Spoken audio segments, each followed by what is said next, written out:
여러분 안녕하세요. 반갑습니다. 현대 신학사상사 저희가 지금 하고 있죠. 김균준 교수님의 책인데요. 자, 표지 한번 다시 확인하고 가도록 하겠습니다. 현대 신학사상입니다. 저는 표지를 벗겼어요. 이 브라운 계열의 표지가 더 고급지고 예뻐가지고 저는 벗겨봤거든요. 어떠신가요, 여러분? 저희가 지금 판넨베르크를 지난주에 그 우발성, 그 다음에 통일성, 도대체 그 역사 안에서 우발성과 통일성을 어떻게 잘 조화롭게 할 것이냐, 키워드가 뭐냐, 솔루션이 어디에 있느냐, 거기다가 질문을 던져놓고 저희가 시간을 끝냈단 말이죠. 자, 오늘 계속 이어서 할 건데, 제가 여러분 지난주에 말씀드린 대로 오늘 PPT를 좀 준비를 했습니다. 당분간은 저희가 좀 그 시간 관계상 PPT를 가지고 좀 이렇게 진도를 빼야 될 것 같아요. 그래서 아쉽지만 텍스트 하나하나 이렇게 밑줄 그어가면서 같이 읽고 이렇게 진행하는 것이 더 유익하겠지만 시간 관계상 제가 어쩔 수 없이 PPT를 좀 사용하려고 합니다. 여러분 양해 부탁드리고요. 화면 보이시나요, 여러분? 화면에 보시면 누굽니까? 저 멋진 남성은 네, 바로 판넨베르크입니다. 판넨베르크에 대해서 조금 이렇게 개괄을 좀 하고 그 다음에 진도를 나가면 어떨까 싶은데요. 자, 화면 같이 좀 보실게요, 여러분. 판넨베르크가 그에게 어떤 인생을 이렇게 확 뒤집을 만한 어떤 터닝 포인트가 될 만한 경험을 하죠. 신비적인 경험, 체험을 하게 되는데요. 거기 보시면 1945년이에요. 지금 2차 대전 중이죠. 군대 징집을 몇 개월 앞두고 나서 이제 학교가 끝나고 이제 집으로 이렇게 평소에는 기차를 타는데 2시간 정도 걸리는 거리를 걸어가게 됩니다. 노을이 지고 있었어요. 그때 이 서양빛 속에 이 그 빨갛게 불타고 있는 마치 그 뭉크의 그림에 등장하는 그런 노을빛이었던 것 같아요. 제가 생각해 봤을 때. 그래서 그 빨간 빛 속으로 이렇게 막 빨려 들어가면서 순식간에 자신을 둘러싸고 있던 그 빛 속으로 이렇게 그 녹아버리는 그런 경험을 하게 됩니다. 자, 그러면서 그것을 계기로 해서 이제 나는 그리스도인이 되어야겠다 이렇게 결심을 하게 되고요. 그리고 대학에 가서는 철학과 신학에 공부를 많이 하게 되고요. 특히 바르트 교유학에 관심을 많이 갖게 되고 그 책을 다 읽습니다. 자, 그리고 나서 그가 이제 교육을 열심히 공부하다 보니까 뭔가 비판적인 그 시각이 이렇게 생긴 거죠. 예컨대 이 칼바르트의 사상에는 어떤 철학적인 깊이가 없다. 자, 이런 그 비판을 하게 되는 거예요. 그러면서 나름 실망을 하죠. 그리고 이제 그의 그 박사 논문이랑 그 다음에 교수 자격 논문의 그 주제를 보면 그는 스콜라주의를 선택을 합니다. 여러분 스콜라주의 하면 떠오르는 게 무엇입니까? 이성과 신학이, 그러니까 이성과 믿음이, 즉 신앙이 어떻게 같이 조화를 이룰 수 있겠느냐가 관건이었잖아요. 마찬가지로 이 판넨베르크가 추구하려고 하는 그 신학의 과제도 신학과, 다시 말해서 이성과 그 믿음, 신앙을 이렇게 일치시키는 혹은 조화롭게 그 구축하려고 하는 그것이 이제 하나의 과제가 되는 겁니다. 자, 그 다음에 이제 그 세 번째 줄을 보시면 유대인의 역사와 구약에 대해서 정통한 그 폴 나트를 만나게 되죠. 그러면서 고대 이스라엘의 역사와 그 전승에 관한 연구에 도움을 받습니다.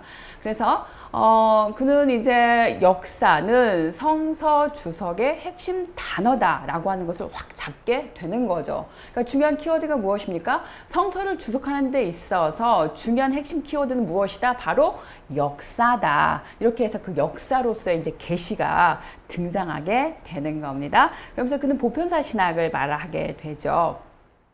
뒤에 보시면 이제 그 역사라고 하는 개념에 대해서 독일어가 두 가지가 있는데요. 히스토리가 있고 게슈히테가 있는데 그 둘을 이제 구분하면서 그 보편사의 의미도 같이 다루고 있습니다. 넘겨보실게요. 그는 또 헤겔의 철학에 영향을 많이 받죠. 그 판넨베르크가 그의 어떤 그 철학의 기초를 세우는 데 있어서 이 헤겔의 그 변증법적인 그 방법론을 가지고 가죠. 그리고 그는 이 미래의 힘이라고 하는 개념을 사용합니다. 이 미래의 힘은 어떻습니까? 몰트만도 같이 사용하고 있는데요.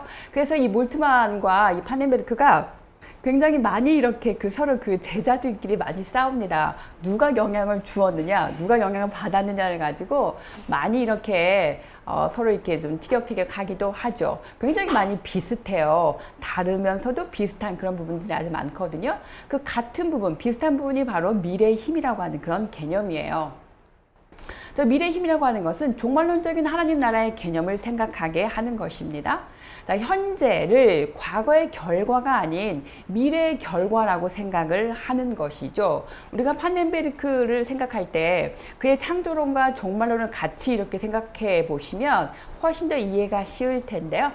그에게 있어서 그 창조론이 시작이고 종말론이 끝이다 이런 개념이 아니죠. 판넨베르크에게 있어 시간의 개념은 종말에서 그 창조로 같이 오는 거죠. 즉 미래에서 그 현재에서 과거로 이렇게 빛을 조명해주는 그러한 그 시간 구성을 갖고 있거든요. 그래서 미래에서 현재로 이렇게 도래한다라고 하는 거, 그 지점 갖고 계시면 좋을 것 같고요.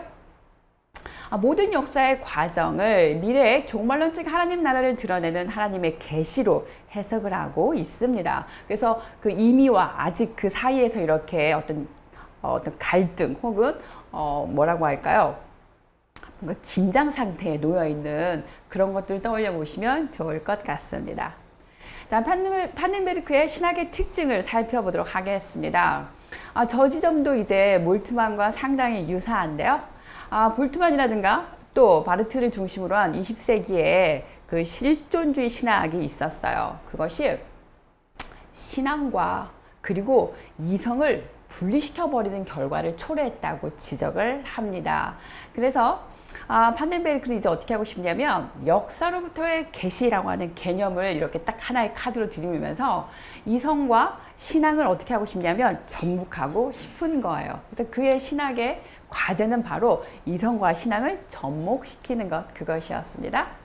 자, 그에게 있어서 신앙은 과학적인 사고, 예컨대 이성을 기초로 한 그런 그 과학적인 사고죠. 이 과학적인 사고와 이 신앙이 분리되어 있다는 거예요. 그런데 그 판넨베르크가 보기에 신앙과 그 과학적인 어떤 그 사고가 분리되어 있는 것이 아니라는 거죠. 역사 속에서 이 과학적인 방법을 통해서 알 수 있도록, 즉 하나님의 그 계시의 산물이다. 이성이라고 하는 것은 또 그 신앙이라고 하는 것은, 다시 말하면 우리가 그 과학적인 그 방법을 통해서 얼마든지 하나님의 계시의 산물을 우리는 알아갈 수가 있다. 우리 신앙을 뭐라고 할까요? 확인할 수 있다. 뭐 이 정도로 볼 수가 있겠습니다. 여러분 어떠십니까? 동의가 되시나요? 그러니까 그 당시 어떤 과학적인 그 방법론, 즉 실증주의적인 그 방법론은 신앙과 이성을 같이 갈 수가 없다라고 하는 그런 쪽에 목소리를 크게 내고 있었단 말이죠. 그럴 때 판넨베르크는 이제 이 자연도 하나님의 그 피조물로 그 놓으면서 이제 자연 안에서도 하나님의 계시를 알 수 있다라고 하는 이야기를 하죠. 그 자연이라고 하는 게 무엇입니까? 과학이 탐구하는 그 영역인 거잖아요. 그런데 그 과학이 탐구하는 그 영역인 자연이 바로 하나님의 피조 세계라는 말이죠. 그렇다면 이제 그 자연 안에 하나님의 그 계시가 이렇게 드러날 것이고, 그렇다면 자연을 탐구하는 학문인 과학도 혹은 과학적인 방법론을 통해서도 얼마든지 우리는 하나님의 그 계시를 알아갈 수가 있다라고 하는, 따로따로가 아니라 함께 이렇게 조화를 이룰 수 있다라고 하는 그런 아이디어가 우리는 들어있구나 알 수가 있겠습니다. 넘겨보실게요. 자, 전통의 전승이라고 하는 개념이 판넨베르크에게 매우 중요합니다. 그렇기 때문에 현재와 과거가 이 모든 역사 속에서 내적으로 다 연결되어 있다, 이렇게 보고 있어요. 이 전통의 계승, 예컨대 무엇이 있습니까? 이스라엘의 역사가 또 있을 거예요. 그리고 그러니까 가나안 땅으로 이렇게 들어가는 그 시간 동안에, 그 다음에 또 아브람과의 어떤 그 약속들, 또 신명기에 나타나는 그런 약속들, 그 모든 것들이 하나의 어떤 전통의 어떤 전승이고, 그 전통의 전승이라고 하는 것은 그 하나의 어떤 역사인 거잖아요. 그 역사가 그 전통의 그 전승이라고 하는 그 개념 안에 연결이 이렇게 되어 있다는 거죠. 따로따로가 아니라 쭉 이렇게 내적으로 연결되어 있다라고 하는 것. 그래서 그것이 나중에 이제 보편사로 같이 이야기할 수가 있는 것입니다.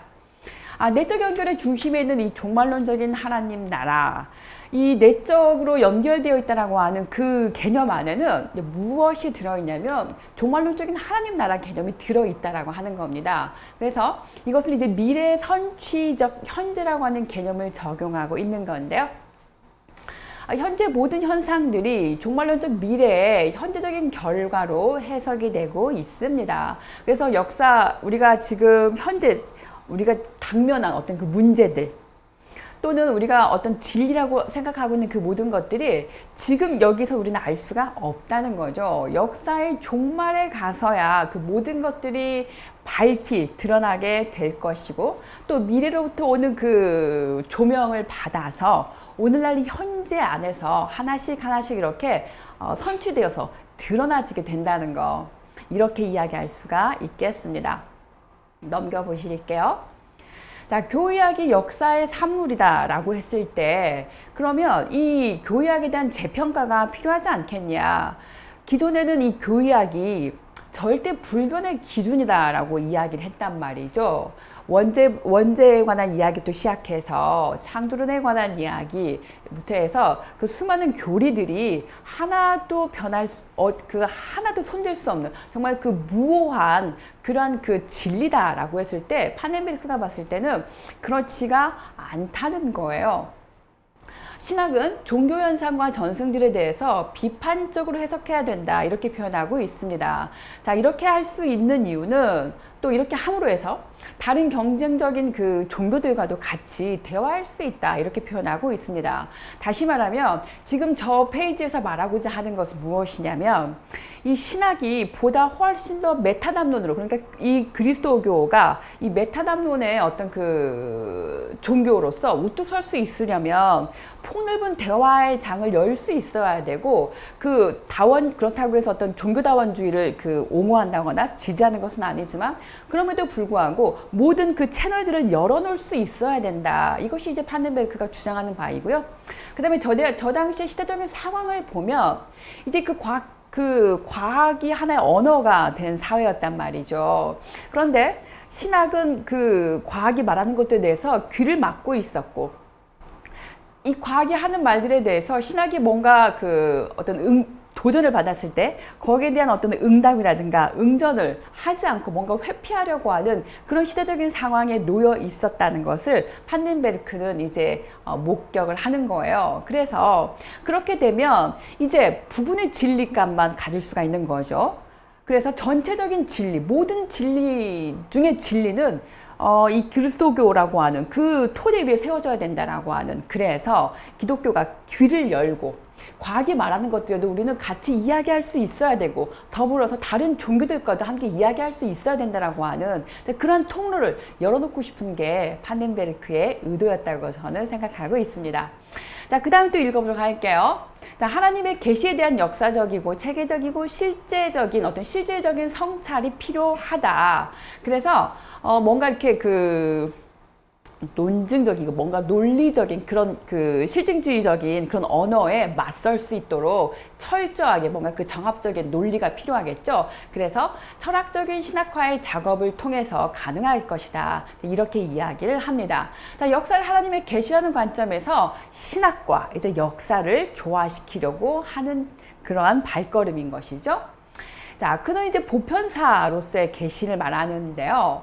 아까도 말씀드렸지만 그가 지금 속해 있는 그 대기권은 바로 이 포스트 모더니즘이라고 하는 대기권에 속해 있었습니다. 자, 그렇다 보니까 그 대기권 안에서는 기독교가 어떻습니까? 고립되어졌고 기독교만의 어떤 그 개토화된 그런 그 풍토였단 말이죠. 자, 그래서 안 되겠다. 그렇다면 전 우주를 다 아우를 수 있는 어떤 그 유니버셜한 계시태가 필요하겠다, 이렇게 생각을 하는 것이죠. 그래서 보편사만이 해결책이다라고 하는 어떤 카드를 딱 이렇게 내밀게 되는 겁니다. 자, 그에게 있어서 이제 역사라고 하는 개념은 엄밀하게 따져봐야 되는데요.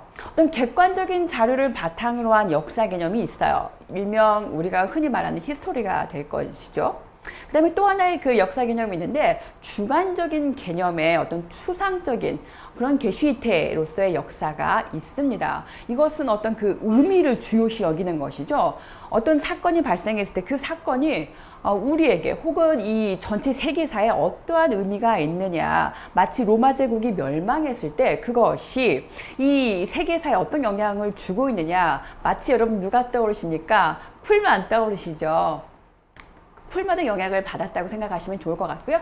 자, 그래서 이 주관적인 개념의 어떤 그 추상적인 게슈히테 개념을 이 판넨베르크는 사용을 합니다.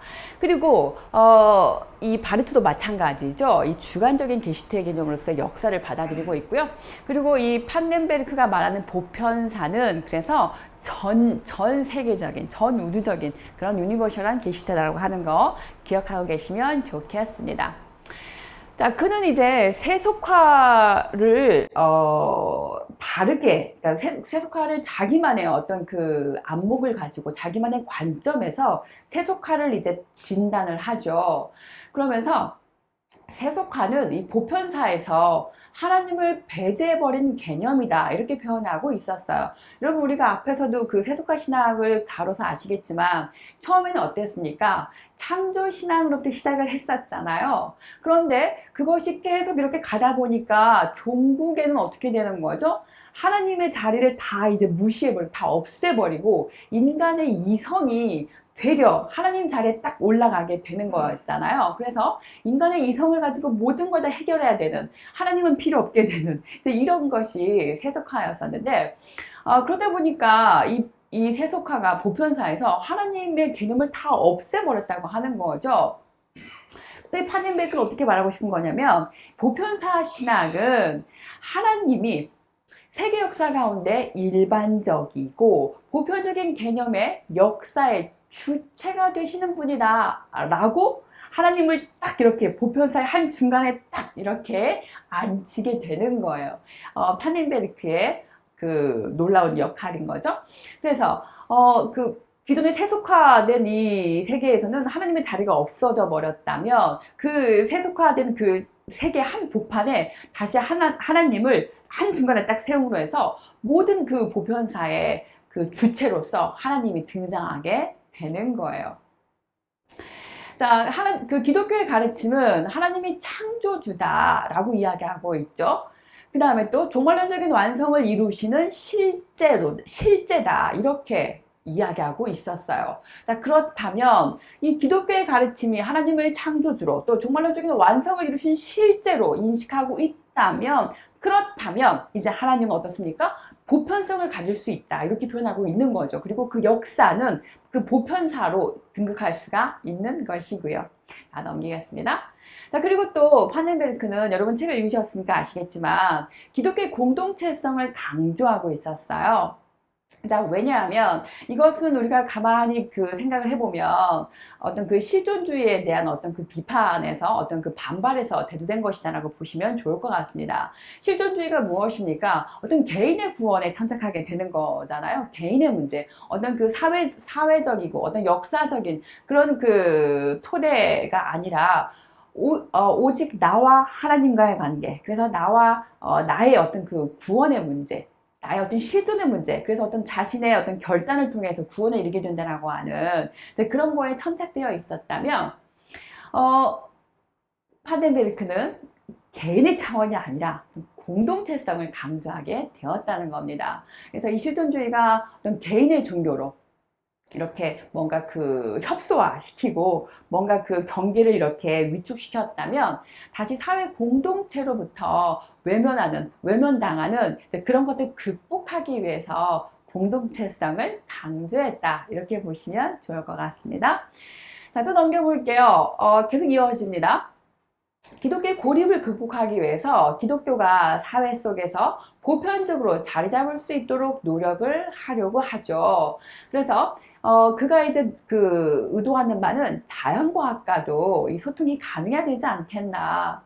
계속해서 우리가 그 19세기, 20세기를 이렇게 지나오면서 엄청난 그 인신론적인 어떤 그 충격을 받잖아요. 한 번 더 강조하지만 그 코페르니쿠스의 지구가 도는 거지 라고 하는 그런 이야기를 통해서 지구가 중심이 아니었단 말이야? 라고 하는, 또 다윈의 어떤 그 종의 기원이라고 하는 그 발표를 통해서 인간이 만물의 그 영장이 아니고 모든 그 피조물들의 중심이 아니란 말이야? 이런 어떤 인식론적인 충격. 또 게다가 우리 인간에게 어떤 그 무의식이라고 하는 그런 부분이 있음을 통해서 인간이 마음대로 이렇게 할 수가 없어. 그 무의식이라고 하는 거에 조정을 받고 있어라고 하는 그런 그 세 가지 핵폭탄 같은 그런 걸 이제 경험하게 되잖아요. 자, 그럴 때 신학이 설 자리가 없어진단 말이죠. 그러니까 자꾸자꾸 이제 어떻게 됐습니까?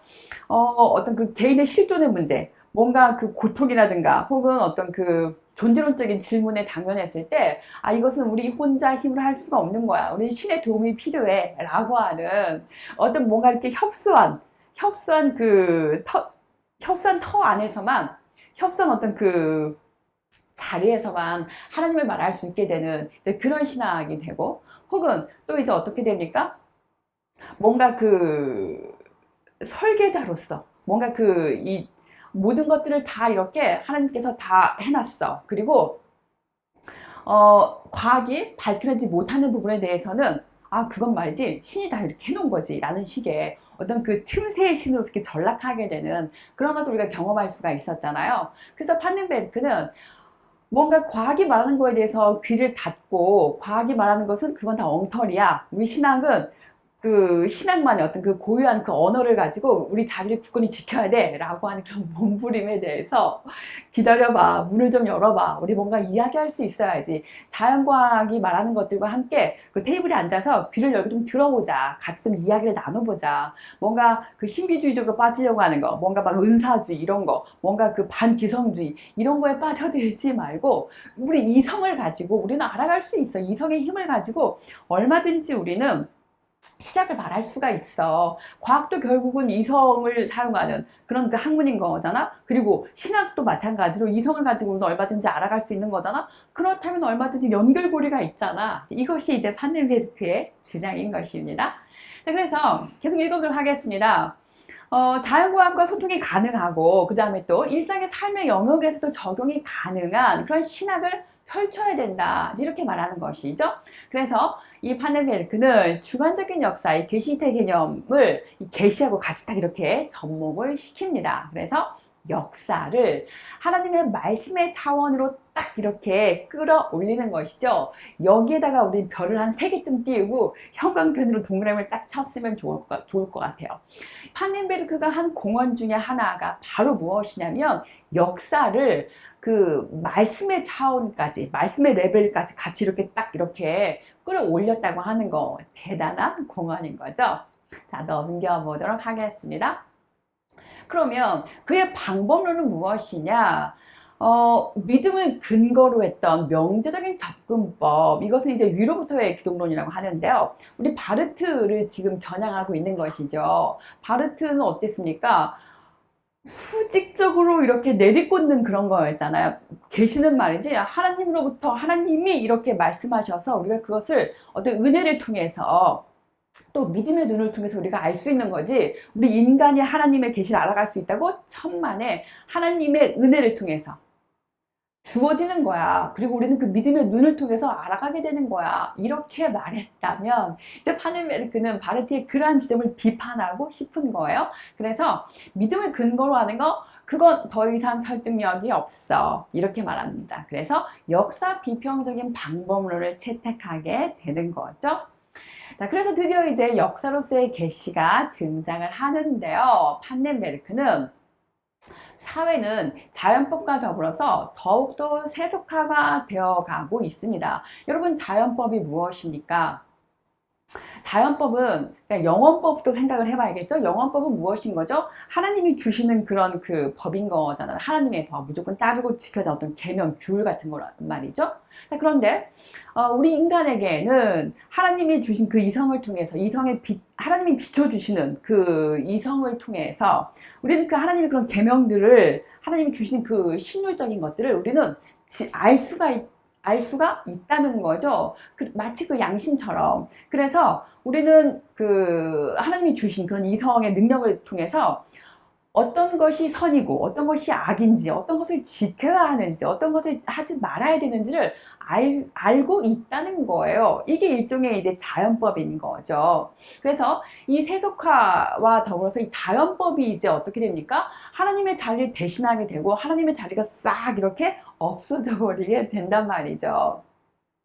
자, 그러면 파넨베르크가 보기에 하나님의 어떤 그 말씀, 하나님이 보여주신 어떤 그 진리, 계시, 그 하나님의 그 빛을 통해서 뭔가 드러나지 않은 것들은 아무런 의미가 없어. 이렇게 이야기를 합니다. 그래서 기독교의 가르침이 아무런 의심도 없이 진리로 받아들여졌던 시대는 이제 더 이상 지금은 가능하지 않아. 우리 그랬잖아요, 여러분. 그 하나님께서 주신 그 말씀, 우리는 여지껏 뭔가 이렇게 그 하나의 전승처럼 계속해서 믿어왔단 말이죠. 하나님은 전지전능하신 분이야.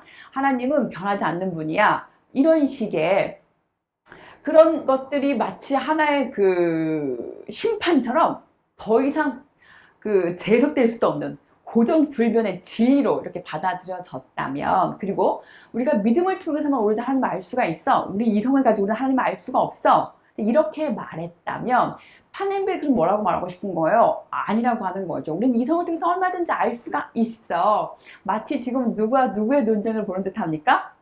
헤겔이 칸트를 비판하고 있는 듯한 그런 느낌이 좀 드시죠? 우리는 이성을 통해서 얼마든지 알 수 있다고 하는 거죠. 믿음을 통해서 주어지는 거라고, 그 믿음이라고 하는 것이, 이것은 다분히 주관적인 거잖아요. 절대적인 그 믿음이라고 하는 게 어떤 믿음인지 우리는 알 수가 없단 말이죠. 믿음 도대체 어떤 믿음인 거야? 제각각의 믿음을 말하지만 도대체 어떤 믿음인지 알 수도 없다는 것이죠. 자, 그래서 이제 파넨베르크가 이제 한 발 더 나아가서 그가 세속화에 대해서 이제 하나하나 조목조목 그 판단을 해보는데, 그가 봤을 때 세속화는 어떻게 진행이 되었는가 가만히 생각을 해봤더니, 그는 이제 근대 계몽주의를 시작으로 보고 있습니다. 계몽주의에서 출발했고, 그 다음에 또 16세기, 17세기의 종교전쟁과 더불어서 급격히 증가했다, 이렇게 보고 있는 거예요. 여러분, 종교전쟁을 통해서, 종교전쟁이 무엇입니까? 구교와 신교와의 전쟁인 거잖아요. 서로 엎치락뒤치락 하면서 끊임없이 무엇이 진리다, 무엇이 옳은 것이다 라고 계속해서 싸웠단 말이죠. 종교전쟁은 종교개혁의 결과로 만들어진 것인데, 그런데 가만히 보니까 교리를 중심으로 해서 서로 계속 싸우고 있다는 말이죠. 그러니까 구교는 구교대로, 또 신교는 신교대로, 이것이 옳은 거야, 이것이 진리인 거야, 이것은 부패한 거야, 이건 버려버려야 돼, 이렇게 계속 싸우고 있으니까 이제 어떻습니까? 종교가 더 이상 사회에서 인간학적인 기초가 될 수가 없게 되었다는 것이죠. 여러분, 그 종교전쟁이 계속 이렇게 그 발발하니까, 구교와 신교가 막 계속해서 싸우니까 데카르트가 어떻게 합니까? 결국은 어떤 기존에 우리가 알고 있던 인격적인 신의 자리, 신, 이런 걸 다 이제 다 빼버리고, 다 휘발시켜버리고, 다 탈색시켜버리고, 이제 어떻게 하는 거죠? 뭔가 구교와 신교의 뭔가 그 중립을 말할 수 있는, 그래서 그 개신교 쪽도 뭔가 이렇게 뭐 그래 받아줄 수 있어 이렇게 하는 거, 또 신교 그 가톨릭 쪽에서도 뭔가 그래 그 정도는 받아줄 수 있어 할 만한 뭔가 그런 그 중립적인 그런 신 개념을 이렇게 말하려고 하는 거였잖아요. 그러다 보니까 인격적인 신이 다 이렇게 없어지게 되는 것이죠. 그럼에도 불구하고 계속해서 그 신이 우리에게 이성을 집어넣고 신으로부터 온 어떤 그 본유관념 때문에 우리는 그 이성을 통해서 모든 걸 알 수 있고, 이런 식의 그 코기토 에르구스을 통해서 뭔가 그 이 세계를 결정론적이고 기계론적인 그 세계로 이렇게 바꿔버렸었잖아요. 그런 걸 생각해보면 얼마나 그 종교전쟁을 통해서 많은 이들이 고통을 받고, 얼마나 많이 그 회의론에 빠지고, 얼마나 많이 그 불신에 빠져 있었는지, 그래서 그 무신론으로 빠지게 되는 하나의 어떤 그런 분위기를 또 형성하기도 되는 것이잖아요. 그런 모든 것들을 이제 파넨베르크가 쭉 봤을 때, 종교가 더 이상 사회에서 어떤 인간 같은 기초가 될 수가 없다. 그러니까 그 오히려 종교가 그 사회를 이렇게 잘 그 뭐라고 할까요? 어떤 모범적인 그런 종교가 되어야 하고, 그리고 어떤 인간의 구원이라든가 또 인간의 어떤 그 인간이 처한 어떤 그 문제들, 그 모든 것들의 어떤 그 솔루션이 될 수 있는 그런 것이 되어야 되는데, 되려 종교가 사람들을 어떻게 하는 거예요? 막 그 죽음에 내몰고 전쟁을 일으키게 되고 그 모든 어떤 그 악의 근원처럼 되어버렸단 말이죠.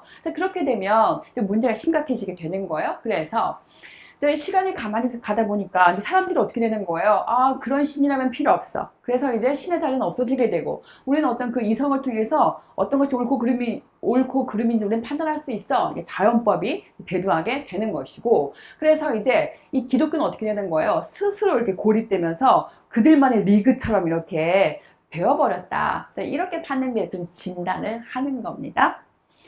자, 그러면 칼바르트가 이제 이걸 보고서 그 당시 그 세속화된 그 상황에서 칼바르트가 이제 하나님의 말씀의 신학을 딱 가지고 등장을 하잖아요. 그러면서 그 초원론적인 계시 신학을 딱 정립을 하죠. 그러면서 현실에서 신앙을 제하여 버리는 결과를 초래하게 되는 거예요. 그러니까 그 세속화가 이렇게 막 일어나고 있으니까 안 되겠다. 이 무신론으로 계속 기울어가고 있고, 이 하나님의 자리는 더 이상 찾아볼 수가 없고, 이렇게가 되니까, 그렇게 자유주의 신학이 막 성행을 했겠죠? 그러니까 이제 바르트가 어떻게 하는 거예요? 손을 번뜩 들고, 아니야!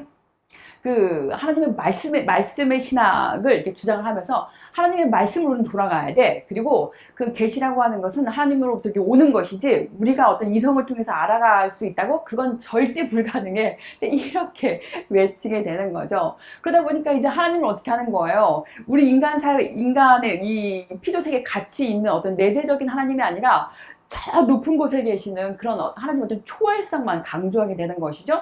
그러다 보니까 이 현실에서의, 그럼 우리가 할 수 있는 건 뭐가 있지?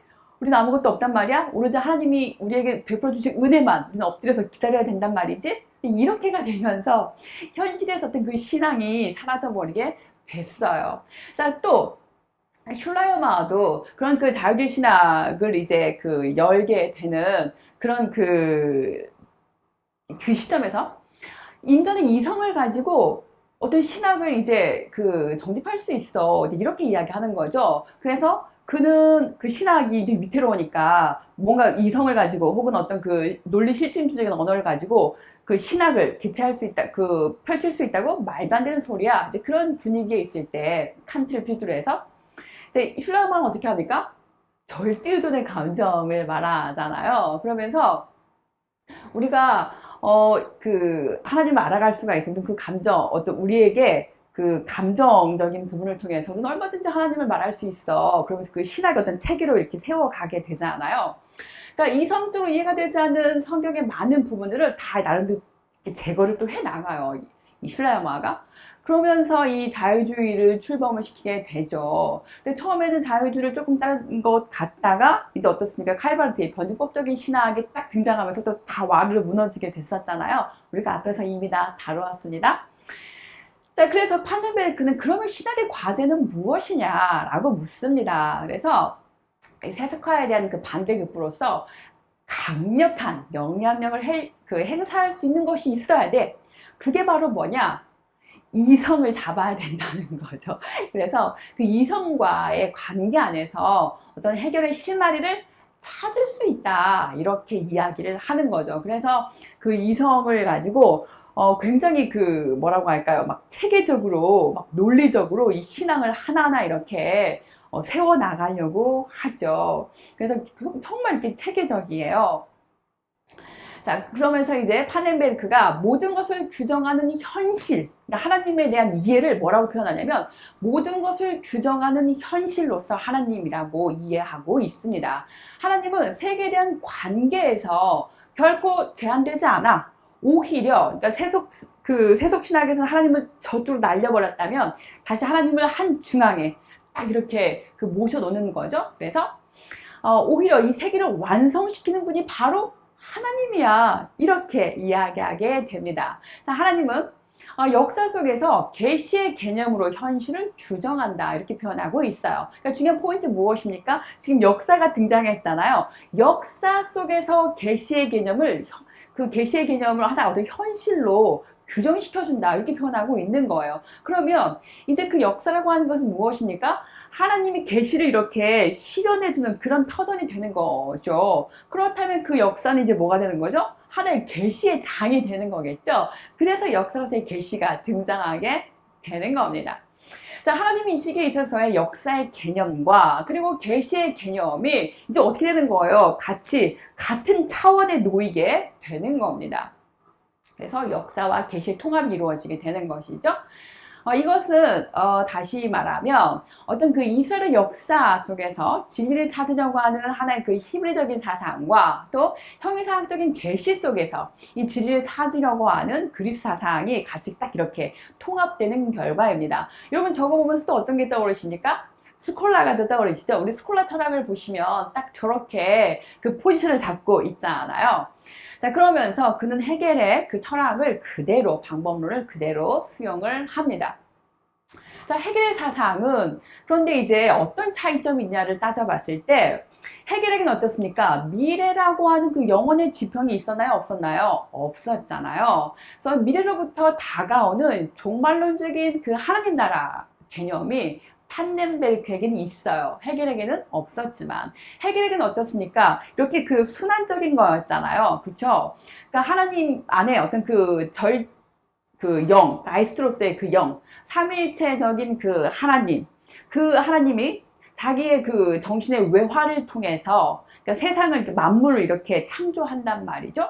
그러면서 그 안에서 드러난 어떤 그 부정성들을 어떻게 합니까? 계속해서 이렇게 치열하게 그 투쟁을 통해서 극복해 나가죠. 그럼으로써 이제 하나님이 그 알고 있는 그 지식과 절대지에 이르게 되면서 그 통일, 어떤 일치를 이루게 되는 거잖아요. 그럴 때 그것이 하나님의 어떤 그 현실이 실현되는 그런 세계인데, 그러다 보니까 이것이 계속해서 이렇게 이미 그 하나님에게 내재되어 있던 것들이 이 세상 밖으로 나와서 이 세상에서 그대로 실현되는 거죠. 여기에는 어떻습니까? 미래라고 하는 개념이 있어요, 없어요? 없는 거잖아요. 그렇지만 판넨베르크는 어떻다? 그 미래라고 하는 지평이 굉장히 중요하고 이것이 그 미래로부터 오는 그 종말론적인 하나님 나라 이 개념이 굉장히 중요하게 어떤 큰 차별성을 두고 있다. 헤겔과 이렇게 설명하고 있습니다. 자, 그 다음에 또 경험 가능한 하나님 인식과 역사로서의 계시를 말하고 있는데요. 자, 이것은 신학이 계시에 근거하면서도 그러면서도 어떻습니까? 보편성을 이렇게 획득할 수 있다라고 하는 그런 이야기를 말하는 것입니다. 자, 하나님의 계시는 역사 가운데서 이루어지는 하나님의 행위다. 이건 어떻습니까? 헤겔하고 지금 똑같잖아요. 그 다음에 또 이 완전한 계시는 그러나 언제 일어난다? 역사의 종말에 가능하다. 자, 이것도 어떻게 보면 헤겔과 유사하지만 그럼에도 불구하고 종말론적인 하나님 나라가 어떻습니까? 미래에서 이렇게 도래하는 것이죠. 그래서 현재를 관통하고 현재를 관통해서 어디로 가는 겁니까? 과거로 가서 어디에서 딱 만나는 거죠? 창조와 딱 이렇게 만나게 된다는 거. 이 점이 굉장히 중요했고요. 그 다음에 또 판넨베르크가 아까 우리가 감을 잡았지만 그 자연과학과의 어떤 그 대화를 시도하고 있었잖아요. 그러다 보니까 그에게 있어서 그 성령의 개념이 자연과학이 말하는 어떤 그 장의 개념 이것과 같이 또 놓고 이야기를 하게 되는데요. 이 부분은 좀 논란이 많죠. 그래서 마치 그 유사과학을 말하는 거 아니야? 이런 식의 의견이 분분한데요. 그거는 뒤에 가서 조금 더 다루도록 하겠습니다. 자, 그에게서 기독론의 특징은 역사적인 실증주의에 의한 아래로부터의 기독론이다. 중요한 키워드가 무엇입니까?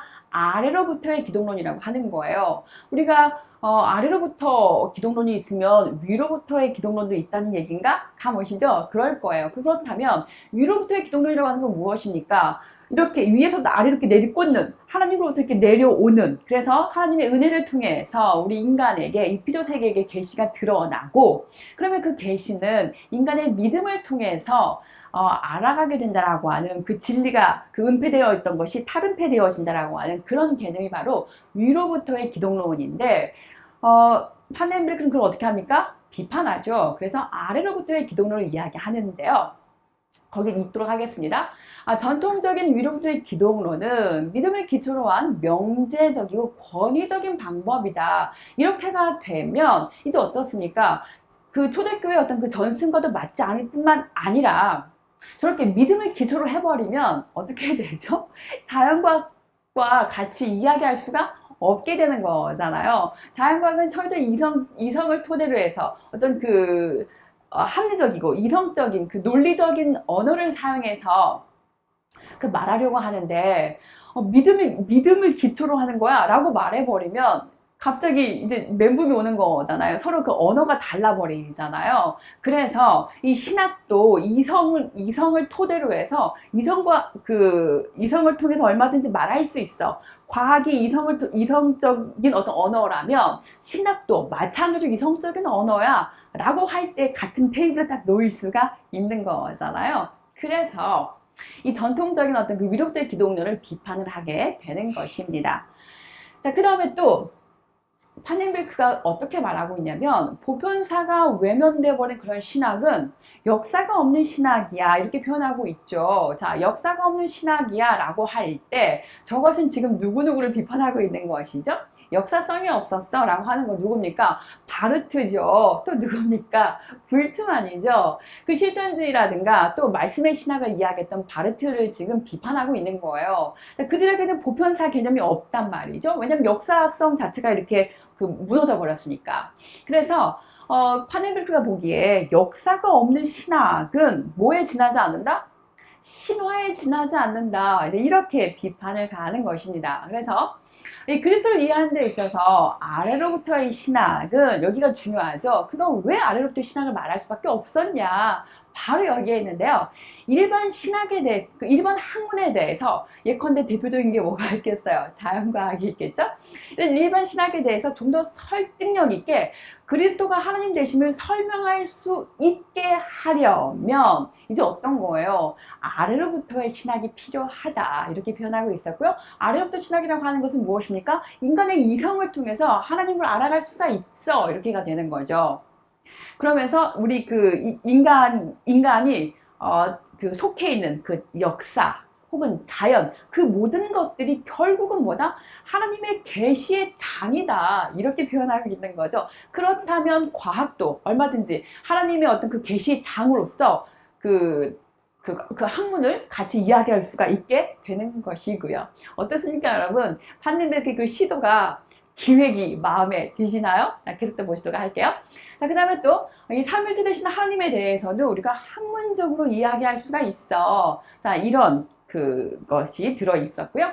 자, 그 다음에 그러니까 파넨베르크가 시도하고 싶은 건 무엇이었어요? 그전에는 존재론적인 그 접근 방식이었잖아요.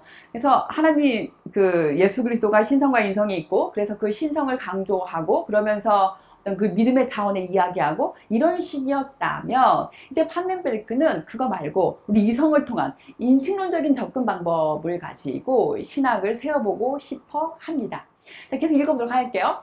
자, 파넨베르크의 그 그리스도의 이해는 존재론이 아니라는 거예요. 예컨대 예수님이 이 땅에 오셨을 때는 그러니까 하나님의 아들이다라고 하는 어떤 신성을 갖고 있다라고 하는 그런 거에 상관없이 눈에 보여지고 경험되어지는 인간 예수에서부터 출발해야 된다 이렇게 표현하고 있습니다. 자, 어떠한 과정을 거치면서 신성을 가지신 예수 그리스도가 되어가는가 이것을 인식해가는 과정. 자, 여기에다가 이제 포커싱을 하고자 하는 것이죠. 그래서 중요한 포인트가 무엇입니까? 처음부터 예수님은 신성과 인성을 가지신 분이야. 이것이 아니라 이런 존재론적인 접근이 아니라 처음에 예수님은 인간이었어. 그런데 그 역사 과정을 통해서 어떻게 신성을 가진 예수님이 되어 가는가, 어떻게 신성을 가진 예수님으로 되어져 가는가, 어떤 그 과정, 뭐가 떠오르시나요, 여러분? 과정신학 떠오르시죠? 마치 과정신학적인 입장을 지금 말하고 있는 것 같은데, 그런 식의 어떤 인식론적인 접근을 하고 있어요, 파넨베르크는. 자, 그 다음에 또 읽어보도록 하겠습니다. 예수님이 이 땅에 오시기 전부터 하나님이셨으며 또한 이 세상의 창조주이심을 인정하는 그런 신학은 그것은 이제 존재론에서 출발하는 거잖아요. 이것은 무엇입니까? 그야말로 믿음을 전제로 하는 거죠. 그래서 파넨베르크는 어떻습니까? 믿음을 전제로 하는 거? 그거 아니야. 믿음 전제로 하는 거 하지 말고 이성을 가지고 이성의 언어를 사용해서 우리 한번 해보자. 이렇게가 되는 거잖아요. 그래서 이 땅에서의 철학과 자연과학과의 소통이 가능한 보편사적인 신학에 적합하지 않아. 뭐가 있어야 돼? 이성이 필요해. 이성적인 언어가 필요해. 그러려면 이신론적인 접근 방법으로 가야 돼. 이렇게 보시면 되겠습니다. 자, 이 신론적인 접근 방법은 예수는 자신이 십자가에서 죽으시고 부활했다. 그래서 자신이 하나님의 하나님이심을 증명했다. 고로 이러한 증명을 통해서만 우리는 예수가 그리스도이심을 알 수 있다. 이렇게 말하고 있는 거예요. 애초부터 하나님의 아들이었어. 인성과 신성을 다 같이 가지신 분이야. 이렇게를 해버리면 그 과학과 말할 수가 없잖아요. 그쵸? 그리고 또 철학과도 같이 말할 수가 없단 말이죠. 그래서 저렇게 이야기하는 것입니다. 자, 그 다음에 이제 파넨베르크가 그러면 역사로서의 계시를 말했을 때 우리는 이제 어떤 평가를 내릴 수가 있느냐 따져봐야 되는데요. 자, 역사로서의 계시는 모든 현실을 종말론적인 하나님 나라의 선주적인 결과로 해석을 합니다. 우리가 뒤에 그 책에서 쭉 읽다 보면 아시겠지만 이미 그 죽은 자들의 부활이라고 하는 그것이 예수 그리스도의 그 십자가 사건과 부활을 통해서 이미 선취되어 버렸잖아요. 그러나 아직 아니란 말이죠. 이미 되었지만 그러나 아직 아니다라고 하는, 즉 이미와 아직 사이에서 계속 긴장관계에 놓여 있는 그 중간 상태에 우리가 지금 살고 있어요. 그렇기 때문에 현실의 모든 것이 종말에 가서야 확실하게 그 평가가 내려지게 될 것입니다. 그래서 현실의 모든 것은 그 종말에 하나님 나라와 그 다음에 그리스도가 도래하기 전까지는 모든 것도 다 확정된 게 아니야. 계속해서 어떤 거죠? 지금 진행 중에 있어. 과정 중에 있어가 되는 거예요. 그래서 어떤 학문이라고 하는 것도 모든 학문이 다 완전 무결하게 다 끝났어. 이건 완벽해. 마치 어떤 과학의 어떤 법칙이 있다고 할 때 그 법칙은 완전 무결한 거야.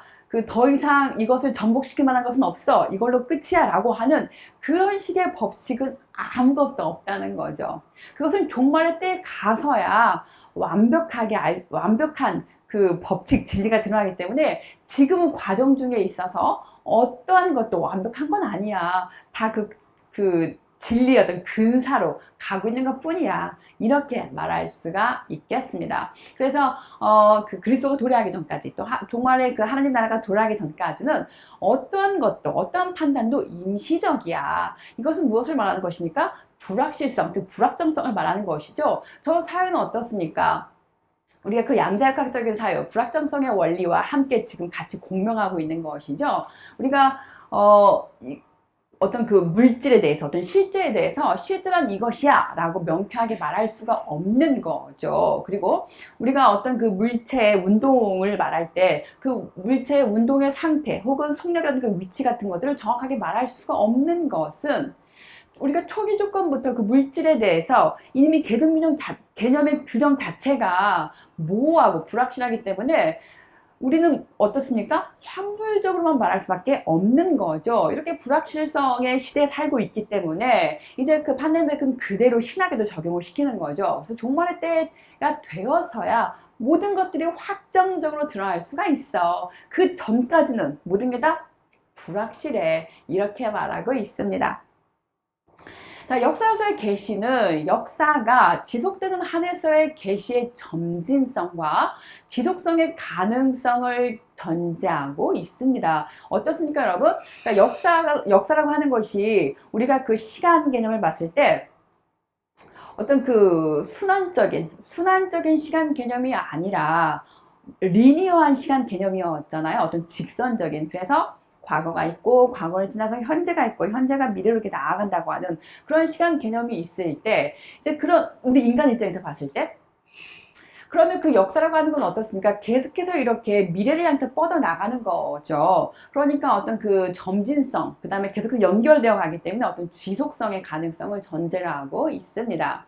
그 다음에 이 부분도 굉장히 그 뭐라고 할까요? 그 몰트만과 되게 유사한데 그에게 있어서 그 시간 개념 혹은 어떤 그 과거라고 하는 것은 어떻게 되는 거냐면 자, 이것이 하나의 어떤 그 과거 사건이라고 해볼게요. 역사에서 하나의 과거 사건이에요. 그러면 지금 현재 여기서 어떤 사건이 일어나면 이것이 과거 다음에 오는 그런 사건이냐? 그게 아니라고 판단돼요. 그런 말이에요. 그러니까 이 과거에 하나의 사건이 있고, 그 다음에 현재 또 어떤 사건이 일어났다고 할 때, 이 현재의 사건은 과거에 앞에 오는 것이 아니라, 되려 어디로 가야 되냐면, 과거에 뒤로 가서 이렇게 붙게 되는 거예요. 그래서 과거가 항상 이렇게 앞으로 나아가고 있고, 그리고 그 뒤쪽으로 현재가 이렇게 달라붙게 되는 거예요. 시간 개념 되게 재밌죠, 여러분? 자, 그 다음에 또, 넘어가도록 하겠습니다. 자, 어디를 보시냐면, 제가 그 정리성과 지속성 개념은, 잊지 않도록 하겠습니다.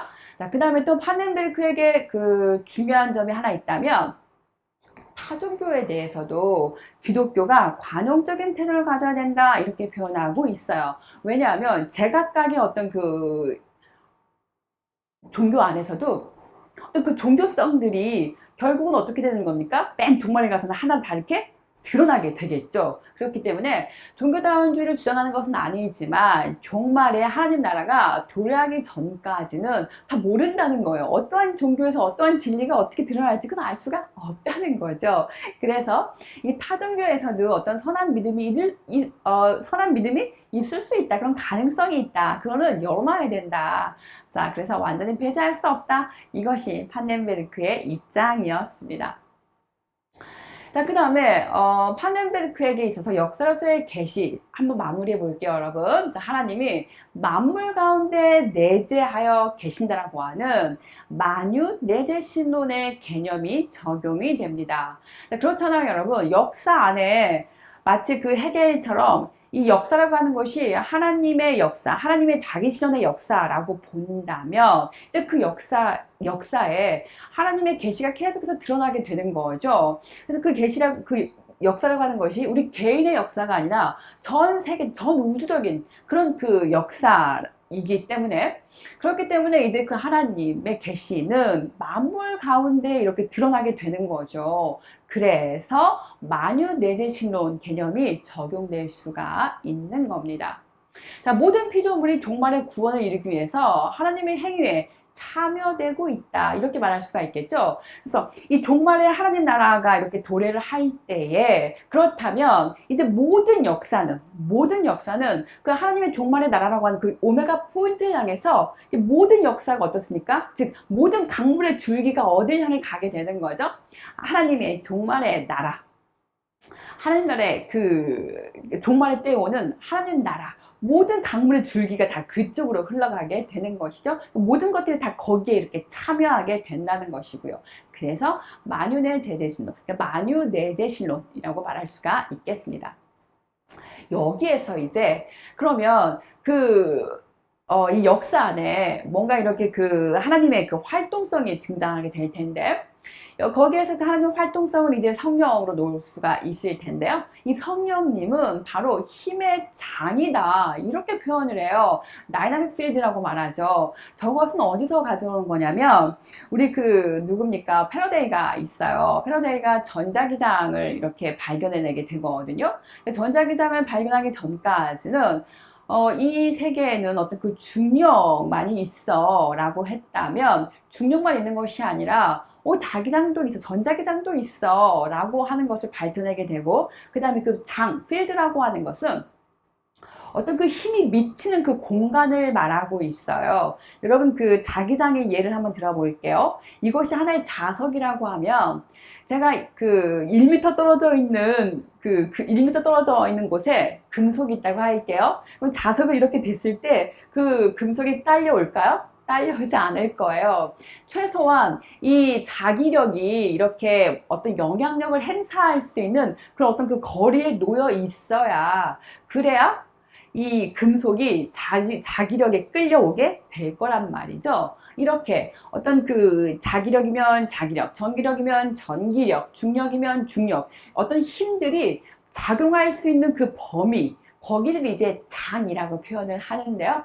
그래서 이 판넨베르크는 그 장의 개념, 그 맥스웰이랑 그 뭡니까 그 전자기장의 개념을 이렇게 이야기할 때 그런 것들을 다 이렇게 가지고 와서 그 장의 개념을 딱 이렇게 잡죠. 그래서 그 장의 개념을 그 성령의 그 하나의 어떤 그 장으로 같이 연결을 시켜요. 그래서 성령님은 힘의 장의 개념이다 이렇게 보면서 모든 피조물 가운데 현존하면서 영원한 하나님 나라의 종말론적인 미래를 완성해 나가신다 이렇게 표현하고 있습니다. 여기가 그 삼위일체 하나님을 말할 때 어떻습니까? 그 성령님은 뭔가 이렇게 활동하는, 뭔가 실제로 어떤 그 힘을 행사하는 그런 분으로 우리가 인식하고 있다면, 그런 힘을 행사하는 그런 그 하나의 터전, 하나의 어떤 그 장, 어떤 다이나믹한 필드로서 성령님을 물리학의 어떤 그 장과 같이 이렇게 동일시하는 것으로 이야기하고 있습니다.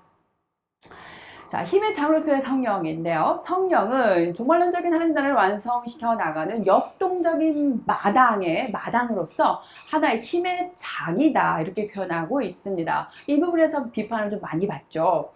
자, 삼위 하나님으로서의 인격을 가지신 분이라기보다는 그러니까 인격적인 신이 아닌 거예요. 그러니까 창조하고 그 다음에 생명을 주는 하나의 동력, 즉 하나의 어떤 힘으로 묘사하고 있습니다. 자, 성령은 세계의 존재 자체를 삼위일체적인 삶에 포함시키는 힘의 장으로서 만유를 신적 존재와 상호 내재하도록 돕는 역할을 하고 있습니다. 우리가 그 삼위일체 하나님, 내재적 삼위일체 하나님 혹은 경륜적 삼위일체 하나님을 말할 때 늘 그 성령님이 우리 인간과 하나님을 또 우리가 또 하나님과 그 예수님과 우리 인간을 서로 이렇게 손잡을 수 있도록 연결될 수 있도록 서로 어떤 그 관계선에 놓여 있을 수 있도록 성령님이 일하시는 거였잖아요. 자, 그런 것을 생각해 봤을 때 그 모든 것 뭔가 그 일할 수 있는 어떤 그 힘으로 성령님을 이야기하고 있다는 것입니다. 여러분 어떠십니까? 이 말에 동의가 좀 되시나요? 넘겨보도록 하겠습니다. 자, 역사로서의 계시는 믿음의 조건이 선행되는 게 아니야. 믿음이 중요한 게 아닌 거야. 우리가 인신론을 통해서 얼마든지 접근할 수 있어 라고 하는 거 한 번 더 잡고 가실게요. 그 다음에 또 역사를 통한 종말론적인 하나님 나라의 실현은 그리스도께서 십자가상에서 다 이루신 구원의 사역을 이제 어떻습니까? 우리들이 위임을 받잖아요. 그래서 그 위임받은 우리가 이제 그리스도께서 명하신 그 명령을 실제로 실천함으로써 하나하나 구체적으로 이루어 가는 거야. 이 역사 안에서. 그래서 그 역사가 바로 보편사이고 그래서 그 역사가 바로 하나님의 계시의 장인 거야. 라고 한마디로 요약할 수가 있겠습니다. 제가 이렇게 해서 그 판넨베르크에 대해서 한번 쭉 훑어드렸고요. 그 다음에 여러분 교재로 잠깐 들어가 보실게요. 저희가 429페이지를 보시도록 할게요. 여러분 준비가 되셨을까요? 자, 여기서 딜레마가 있었죠. 어떻게 역사에는 분명히 어떤 그 우발성이라고 하는 어떤 그 개체적인 특수성이 있는데 이것이 어떻게 통일성과 같이 이렇게 조화를 이룰 수가 있다는 거야. 그 근거가 뭐야? 라고 할 때 이제 우리는 한마디로 정확하게 이야기할 수가 있습니다. 그 근거가 바로 뭐다? 하나님이다 이렇게 말하고 있는 것이죠. 자, 그 부분 우리 밑줄 긋고 한번 넘어가도록 하겠습니다.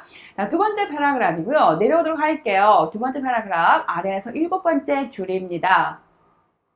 자, 거기 보시면 모든 사건들의 통일성을 인정하게 되면 우발성이라든가 개체성을 인정할 수가 없고 그 다음에 또 우발성과 개체성을 인정하게 되면 통일성을 인정할 수가 없다. 자, 한줄 내려가서 해결책이 무엇이냐? 밑줄 딱 그거 보실게요. 자, 그러면 해결책은 무엇이냐? 바로 한줄 내려가시면 동그라미 주실게요.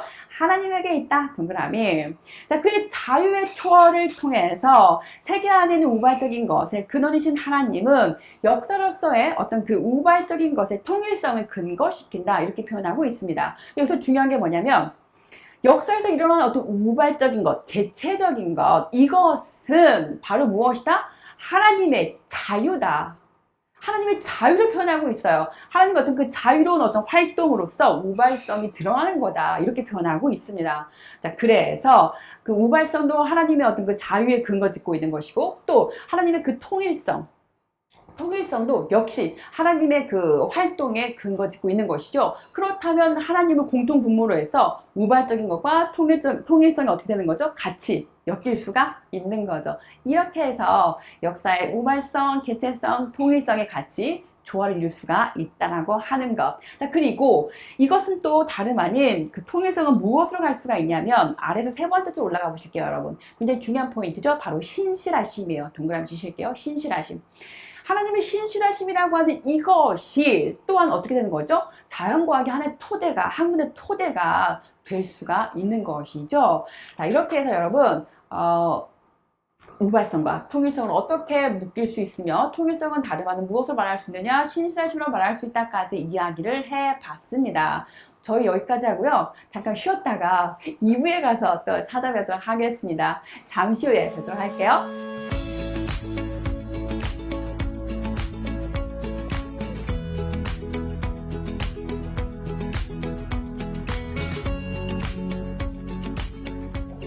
네, 여러분 잘 쉬었어요? 커피도 한잔 하시고요. 스트레칭도 좀 하시고요.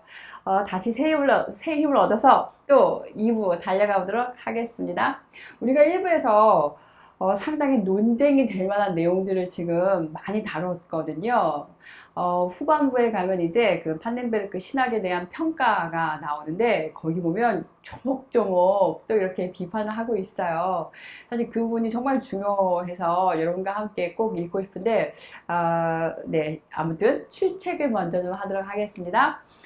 오늘도 많은 분들 참여해 주셨는데 여러분들 휴가 중인 분도 많죠. 네, 그래서 이름이 안 보이는 분도 계셔요. 일단 한번 불러보겠습니다. 김현중 선생님 반갑습니다. 출석해 주셨네요. 1등으로 출석해 주셨어요. 그리고 유영진 선생님 반갑습니다. 강호성 선생님 그리고 문상준 선생님 출석해 주셨네요. 반갑습니다. 그 다음에 박소라 선생님 반갑습니다. 오이택 선생님 그리고 최기용 선생님 출석해 주셨네요. 반갑습니다. 권수철 선생님 출석해 주셨네요. 반갑습니다. 김소정 선생님 반갑습니다. 그리고 김기석 선생님 반갑습니다. 그리고 또 누구신가요? 예레미야 님이라고 되어 있는데 네, 반갑습니다. 그리고 장은지 선생님 출석해 주셨네요. 반갑습니다. 황유일 선생님 반갑습니다. 그리고 김지웅 선생님 반갑습니다. 그리고 성준환 선생님 반갑습니다. 권평화 선생님 출석해 주셨네요. 반갑습니다.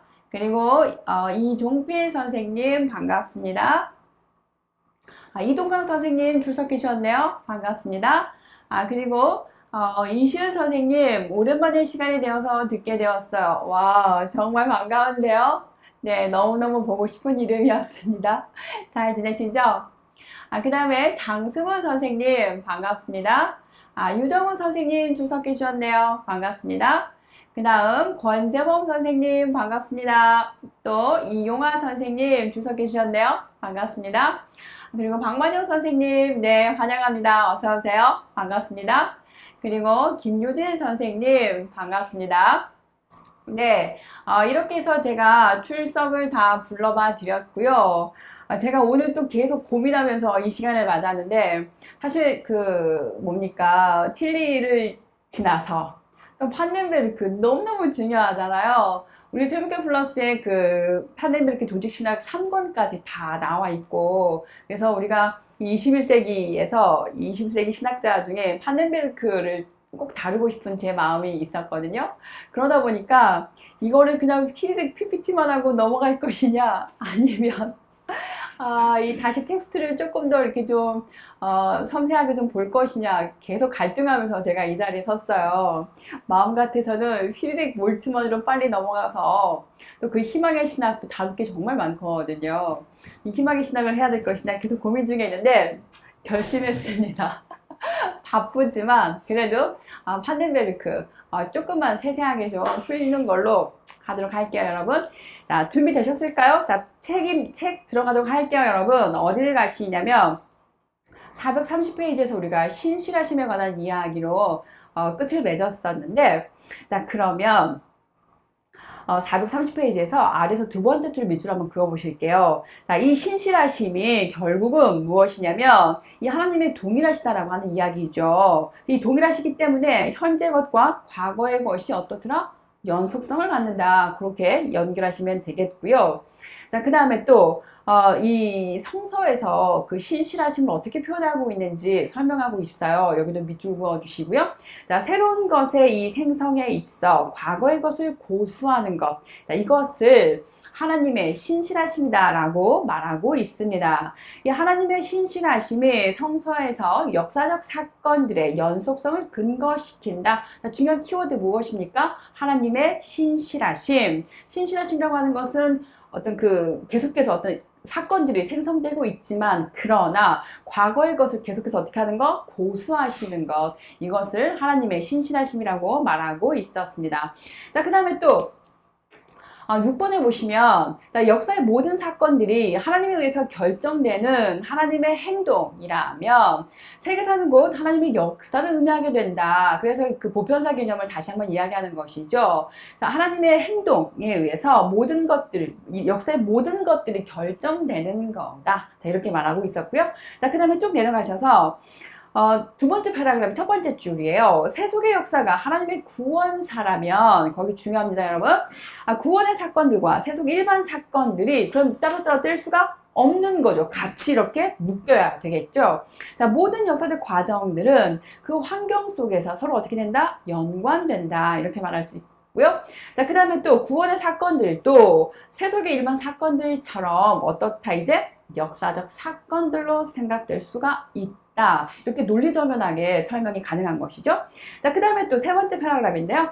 이 파넨베르크는 구원의 사건이 세속의 다른 사건들과 마찬가지로 인간의 이성으로 어떻게 할 수 있다? 인식할 수 있다, 알 수 있다, 이렇게 말하고 있었습니다. 만약에 인간의 이성으로 알 수가 없는 거라면 우리가 헤겔이 지적했던 거랑 똑같은 거죠. 인간의 이성으로 알 수가 없는 거라면 우리가 어떻게 하나님의 뜻에 맞게 이 세계를 하나님 나라가 도래하고 그래서 하나님의 계시를 우리는 어떻게 알 수 있어? 이렇게 보시면 좋을 것 같습니다. 여기서 또 한번 읽어볼게요. 세 번째 줄인데요. 아래서. 자, 인간의 이성에 의해서 인식될 수 없는 그런 별개의 것이라면 기독교의 신앙은 이제 역사적인 기반이 어떻게 되는 거죠? 다 무너져 버리는 거죠. 그리고 또 일반 사람들이 알 수가 없게 되는 그들만의 이렇게가 되는 거죠. 그들만 어떤 개토가 되어버리는 거죠. 자, 이렇게 해서 판넨베르크가 지금 그 역사서의 계시, 보편사 계시를 하나님을 증거로 이렇게 딱 내세우면서 이야기하고 있었습니다. 자, 그 다음에 또 432페이지인데요. 역사서의 계시입니다. 거기에서 이제 어디만 저는 밑줄 긋고 싶냐면요. 아래에서 올라가도록 할게요. 아래에서 네 번째 줄입니다. 자, 계시의 사건에서 하나님은 자기 자신을 계시하며 하나님 자신이 자기를 계시한다. 밑줄 긋고 넘어가도록 하겠습니다. 자, 그러면 어떻게 계시를 하느냐 궁금하실 텐데요. 433페이지로 넘어가 보실게요. 위에서 두 번째 줄입니다. 밑줄 그으실게요. 자, 하나님은 자기를 어떻게 계시하시는가? 자, 거기 보시면 지금 바르트를 이야기하고 있죠. 20세기 전반에 신학은 하나님의 말씀을 통해서 계시한다 이렇게 이야기하고 있었어요. 그래서 그 캐리그마 안에서 어떤 그 복음을 선포함으로써 직접 계시하는 거다 이렇게를 이야기했단 말이죠. 자, 그런데 내려가 보실게요, 여러분. 세 번째 줄 더 내려가시면 세계 현실과 역사에 대한 전망이 없어져 버린다 이렇게 표현하고 있는 거죠. 그러니까 바르트에 대한 지적이라고 보시면 되겠어요. 역사성과 어떤 현실성이 사라져 버린다 이렇게 보시면 되겠고요. 자, 그 다음 또 두 번째 줄 내려가시면 하나님은 그가 역사의 과정 속에서 일으키는 역사의 사건들을 통해서 어떻게 한다? 간접적으로 계시한다 이렇게 표현하고 있었습니다. 쭉 내려가 보실게요. 이제 역사에 관한 이야기를 조금 더 하려고 하는데요. 세 번째 줄 더 내려가시면 하나님은 세계와는 전혀 다른 존재다. 그러니까 초월성을 말하는 것이죠. 자, 그러나 그가 자기를 계시하는 한 이제 어떻게 하는 겁니까? 내재성을 말하려고 하겠죠. 근데 세계 안에 있다. 그래서 초월과 내재를 어떻게 하는 거죠? 같이 이렇게 종합해내고 있는 판넨베르크를 보실 수가 있을 겁니다. 자, 하나님이 자기를 세계 안에서 증명한다는 것이 바로 뭐다? 역사다 이렇게 표현하고 있습니다. 자, 역사는 그의 창조 안에서 일어나는 하나님의 행동이다. 어떻습니까? 지금 헤겔이 떠오르시죠? 헤겔과 거의 지금 같이 괴를 같이 하고 있습니다. 자, 그 다음에 또 괄호 2번에서 보시면 파넨베크가 말하고 있는 역사가 있습니다. 두 번째 줄인데요. 과거로부터 이어지는 전승의 연관성 속에 있는 것을 말하고 있습니다. 거기 중요하죠, 여러분? 거기 밑줄 그으실게요. 자, 파넨베크가 말하는 역사라는 것은 다름 아닌 전승의 역사다. 전승의 역사 동그라미 딱 치실게요. 자, 그 다음에 몇 줄 내려가시냐면 두 번째 줄 더 내려가 보실게요. 자, 전승은 역사적 사실들을 알려주고 그리고 또 그것을 해석하고 또 그것을 다음 세대에 전해준다. 이것이 지금 전승사를 말하는 것이죠. 그렇다면 이 전승의 역사 속에서 역사적인 사건들은 이제 어떻게 되는 겁니까? 하나님의 계시가 드러나는 그런 장으로 볼 수가 있다는 것이죠. 자, 마저 밑줄 긋도록 하겠습니다. 전승의 역사 속에서 역사적 사건들은 하나님의 간접적 자기 계시가 된다. 그래서 보편사로서의 계시, 역사로서의 계시를 말하게 되는 것입니다. 그래서 그 역사 속에서 이제 어떻게 계시가 되었느냐 하나하나 설명하고 있는데요. 자, 구약성서에서 어떻게 드러나고 있는지 그 434페이지를 보시면 위에서 네 번째 줄 보실게요, 여러분. 자, 모세를 통해서 이집트에서 일어난 하나님의 기적들과 홍해의 기적들 속에서 하나님은 그의 하나님 되심과 능력을 나타낸다. 출애굽 사건을 지금 말하는 것이죠. 그러니까 출애굽을 통해서 그 드러났던 어떤 하나님의 계시를 말하고 있는 거고요. 그다음에 두 번째 보시면 신명기를 말하고 있어요. 거기 보시면 그 족장들에게 어떤 그 언약을 하고 있었는데 그 언약들이 어떻게 되는 거죠? 성취될 때까지 하나님이 계속해서 같이 하시잖아요. 역시 그런 부분에서 계시가 등장한다고 하는 거. 자, 그 다음에 또 3번인데요. 거기 보시면 바벨론 포로기를 통해서 그때 이제 예언자를 통해서 하나님의 계시가 등장하잖아요. 자, 그런 이야기를 하고 있고 그리고 나서 그에게 있어서 역사로서의 계시가 어디에서 딱 이렇게 끝맺음이 되는 거냐면 묵시 종말론 사상에서 이렇게 완결이 되거든요. 그 이야기가 4번에서 이루어지고 있습니다. 거기 4번 보시면 묵시 사상가들에 의하면 이 시대는 멸망하도록 결정되어 있다 이렇게 표현하고 있었죠. 그래서 몇 대 또 내려가시냐면 대략 네 번째 줄 더 내려가 보실게요. 거기 보시면 그 역사의 종말에 일어날 사건들인데 예컨대 죽은 자들의 부활이 있죠. 그리고 최후의 심판이 있습니다. 이 죽은 자들의 부활과 최후의 심판을 통해서 이제 하나님 나라가 이 땅에 도래하게 되는 거잖아요. 이것이 바로 묵시 종말론적인 사상인데 여기에서 그 역사서의 계시가 딱 완결이 된다. 이제 이렇게 설명할 수가 있겠습니다. 그 내용 435페이지에서 확인해 보실게요. 위에서 세 번째 줄인데요. 자, 태초의 창조에서 시작을 해서 그 종말에 이르기까지 역사 전체가 다 뭐다? 하나님의 계시다. 이런 역사를 하나님의 전체적인 어떤 연관성을 가진 보편사로 이제 보게 되는 것이고 그것이 바로 이 묵시 종말론 사상에서 완결된다. 자, 이렇게 말하고 있습니다. 그래서 두 번째 패러그래프 마지막 줄인데요. 거기 보면 계시는 계시하는 역사의 시작이 아니라 어디에서? 종말에서 완성된다. 이렇게 표현하고 있었습니다. 자, 그 다음에 또 어디를 보시냐면 3번인데요. 역사의 종말을 미리 앞당겨는 사건이 있었습니다. 무엇입니까? 부활 사건이었죠. 그래서 이제 어디를 보시냐면 두 번째 줄인데요. 예수의 운명에서 이제 하나님 되심을 궁극적으로 계시가 드러나게 되는 그런 사건을 예수의 운명을 가지고 설명하고 있었습니다. 예수의 운명 속에서 역사의 그 완성이 앞당겨서 이미 선취되었다라고 하는 거죠. 한두 개 내려가시면 예수의 부활 동그라미 딱 치실게요. 이 예수의 부활과 함께 앞당겨서 일어났다 이렇게 말하고 있었고요. 자, 모든 역사의 마지막이 그의 운명 아래서 예수의 운명 아래서 선취되었다 이렇게 말하고 있었습니다. 그래서 이제 그 하나님의 종말론적인 그 자기 계시가 드러나고 있는 것이죠. 자, 위에서 아래서 네 번째 줄 밑줄 긋도록 하겠습니다.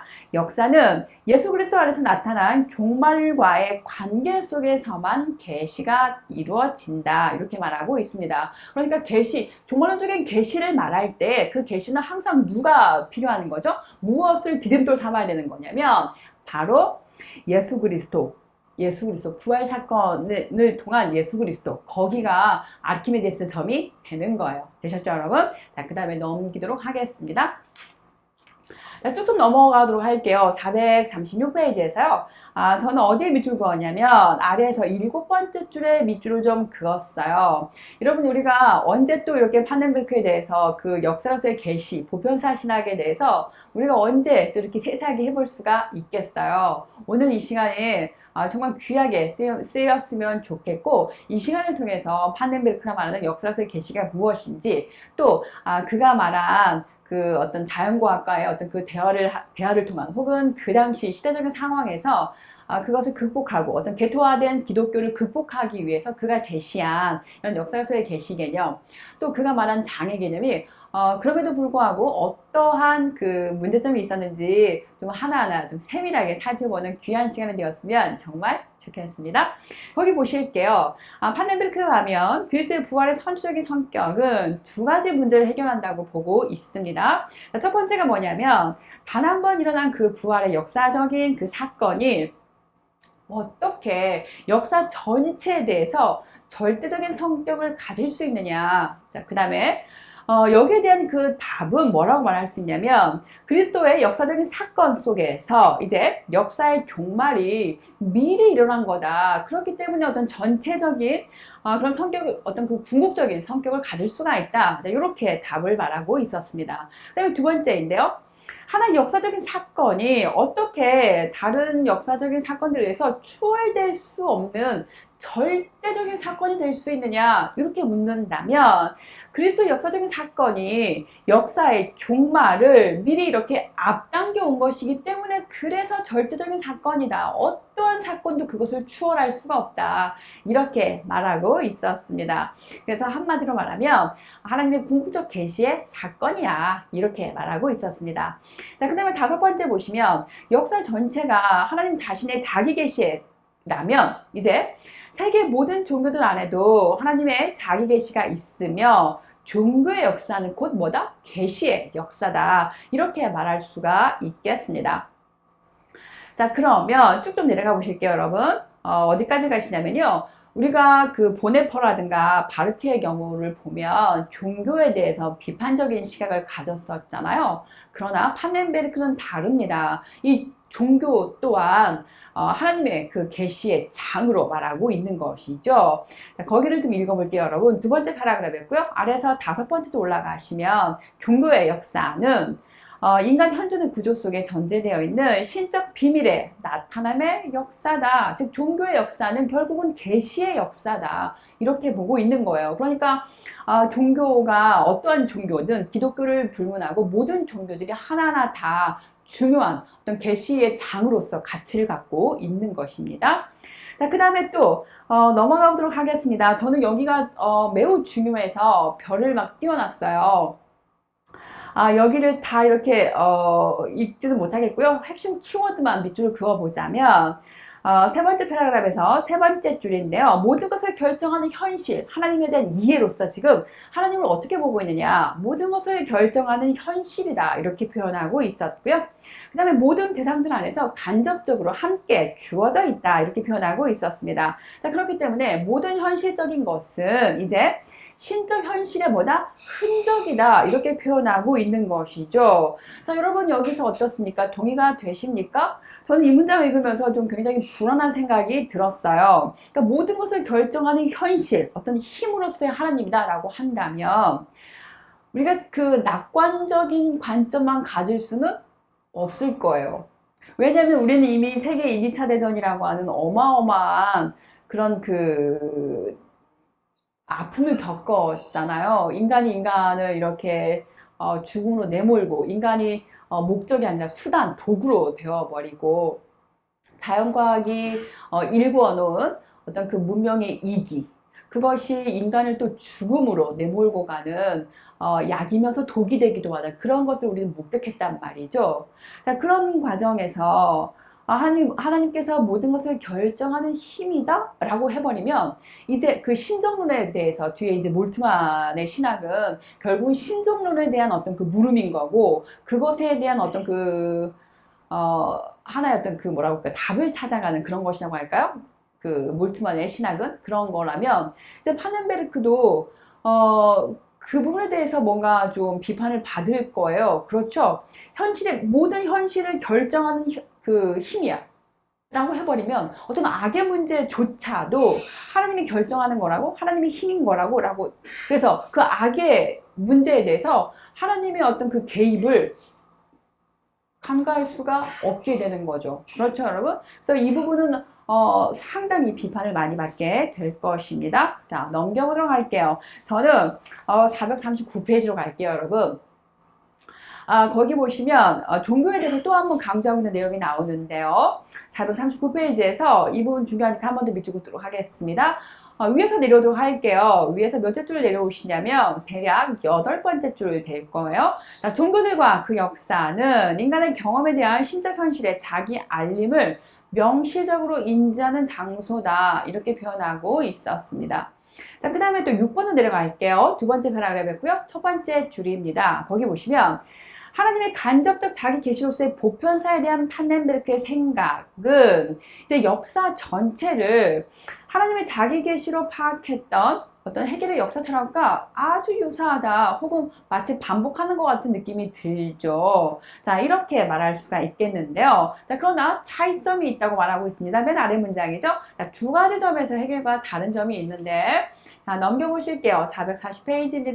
자, 첫 번째 보시면 역사의 종말이 일어날 것을 미리 앞당겨 일으킨 그 부활의 역사적 사건이 하나님의 결정적인 자기 계시다라고 하는 그런 입장이 있었잖아요.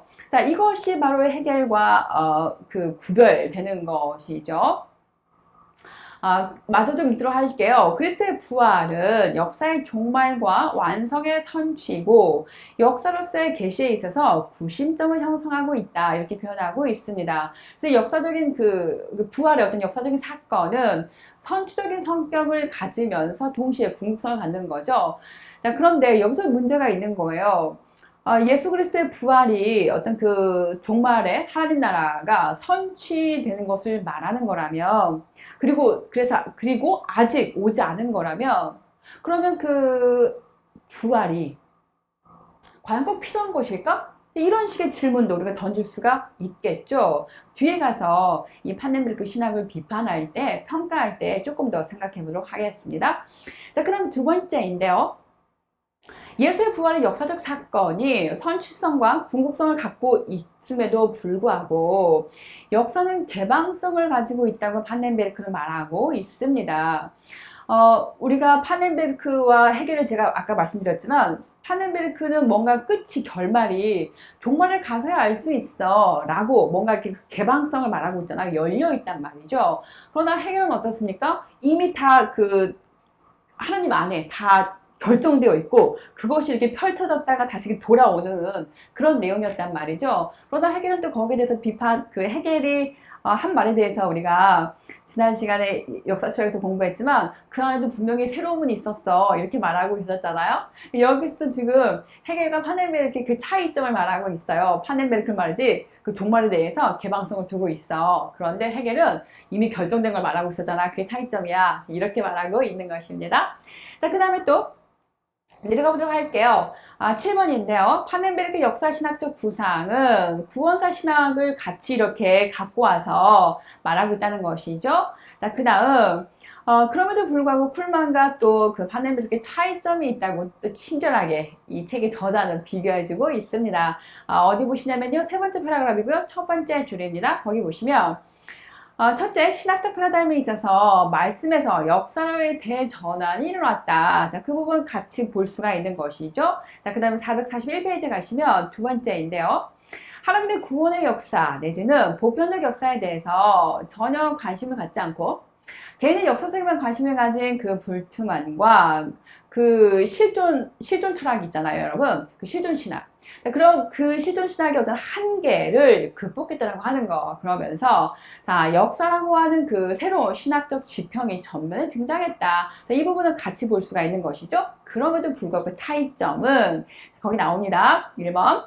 자, 쿨만은 성서 신학적이고 역사적인 어떤 그 관심을 갖고 있었다면 이제 그에 반해서 판넨베르크는 어떻게 했느냐 내려가 보실게요, 여러분. 몇째 줄을 내려가시냐면 대략 다섯 번째 줄이에요. 자, 파넨베르크는 조직 신학적인 것에 관심을 더 두고 있었다. 지금 차이점인 거죠. 그리고 또 구원에 대해서 질문한 게 아닌 거예요. 그러면 어디에 포커싱 했느냐? 계시의 구조에 대해서 질문을 던지고 거기에 대해서 뭔가 답을 찾아가려고 하는 어떤 신학적인 과제를 안고 있었다. 이렇게 보시면 되겠습니다. 그래서 하나님은 어떻게 자기를 계시하시는가? 파넬베르크는 이제 이렇게 대답을 하는데요.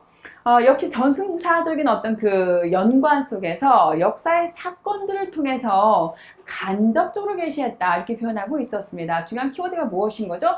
하나님의 계시는 역사적인 사건을 통해서 어떤 전승사적인 어떤 그 연관성 안에 놓여 있는 것이죠. 그래서 어떤 역사적인 사건을 통해서 간접적으로 계시했어. 그러니까 역사가 바로 무엇이냐면 하나님의 계시의 장인 거야. 그래서 역사로서의 계시를 말할 수 있는 거야. 이렇게 보시면 되겠습니다. 자, 그 다음에 또 두 번째인데요. 두 번째 패러그래프 첫 번째 줄 되겠습니다. 자, 예수 그리스도를 역사의 중심으로 파악한다는 점에서 일치하는데 파넨베르크는 이 중심을 역사의 종말의 선추로 파악한다는 것입니다. 이 부분이 다르다는 것이죠. 자, 그 다음에 내려가시면 칼바르트는 오로지 인간의 그 믿음에 의존해서 우리가 계시를 알 수가 있었다라고 한다면 이제 파넨베르크는 이걸 어떻게 썼죠? 그 믿음 딱 치워버리죠. 그 믿음 아니거든. 그러니까 이성을 통해서 살아갈 수 있는 거거든. 이렇게 말하고 있었던 거 기억나시죠, 여러분?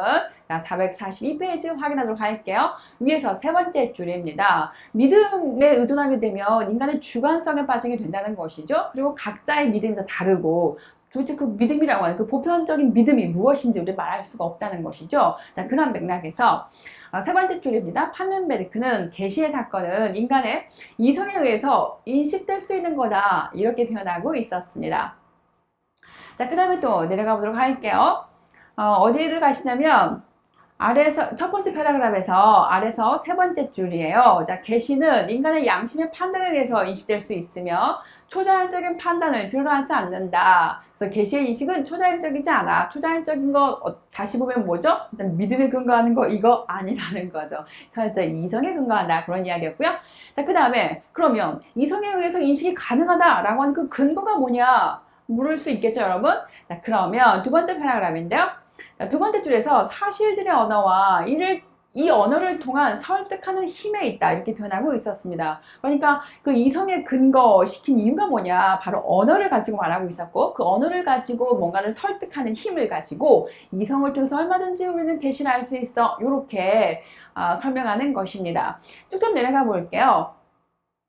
세 번째 패러그래프 첫 번째 줄인데요. 거기 보시면 파넨베르크는 이성에 의한 인식 가능성의 또 다른 근거를 이성과 또 신앙의 동일한 종말론적 구조에서 발견하고 있다. 그러니까 이성이 있었고 또 하나 뭐가 있었냐면 종말론적인 구조로 두고 있다는 것입니다. 그 다음에 또 좀 넘겨보실게요. 어디까지 가시냐면 쭉 넘겨서 443페이지인데요. 이제 그 아래로부터의 어떤 그 신학을 말하려고 할 거예요. 기존의 어떤 권위적인 계시 신학은 믿음을 토대로 해서 위에서 아래로 내려오는 그런 신학이었다면 이제 이성을 기반으로 하기 때문에 어떻게 되는 겁니까? 아래로부터의 신학을 말하려고 하는 것이겠죠. 그래서 443페이지 가시면요. 아래서 올라가도록 하겠습니다. 대략 6번째 줄인데요. 읽어볼게요. 자, 하나님의 계시는 이성을 통한 인간의 이해와 인식을 무시한 채 오직 믿음을 통해서만 우리가 그 인식하고 수용할 수 있다고 하는 하나님의 일방적이고 권위적인 그런 것은 더 이상 아니다. 기존의 그 권위적인 계시신학은 지금 이런 내용이었다는 거죠. 이에 반해서 이제 파넨베르크는 하나님의 계시는 인간의 믿음의 어떤 복종을 통해서 이루어지는 것이 아니야.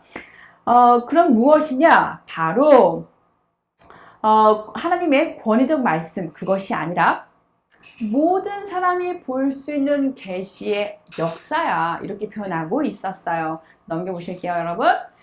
어딜 가시냐면 두 번째 줄인데요. 위에서 사물을 볼 수 있는 눈을 가진 모든 사람들이 볼 수 있는 보편적인 거야. 그러니까 이성을 가지고 누구나 다 알 수 있다라고 하는 거죠. 그 보편 이성이라고 하는 거. 여러분 어떻습니까? 계속해서 그 스콜라주의가 떠오르지 않으시나요, 여러분? 보편 이성이라고 하는 그의 어떤 그 논문의 주제도 보시면 아시겠지만 그의 사상을 보면 거의 그 스콜라 철학을 다시 이렇게 완벽하게 재현해 놓는 듯한 그런 인상을 좀 받거든요.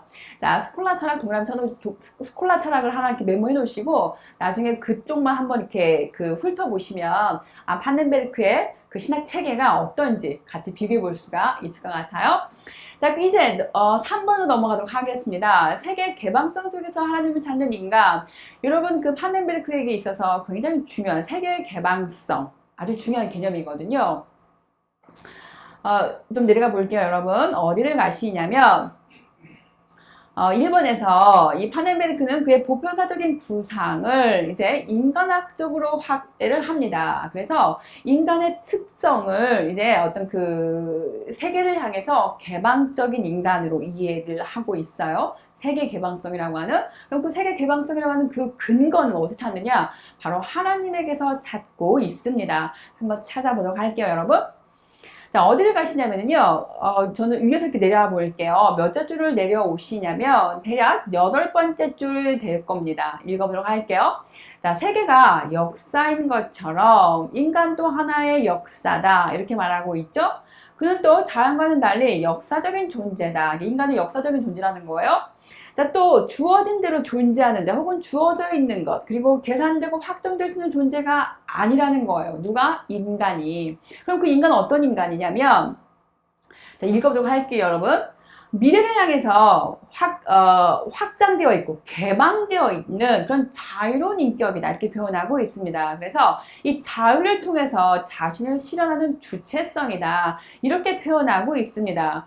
그래서 그의 본질은 세계 모든 것을 넘어서서 중요한 포인트 세계를 넘어서서 자기를 이렇게 참된 존재 규정으로 도달하고자 하는 그런 개방성을 갖고 있다는 거예요. 이것이 인간인데 그럼 그 개방성을 가진 인간은 도대체 어떻게 그것이 가능한 것이냐 그 토대는 하나님에게 있다 그런 설명을 할 것입니다.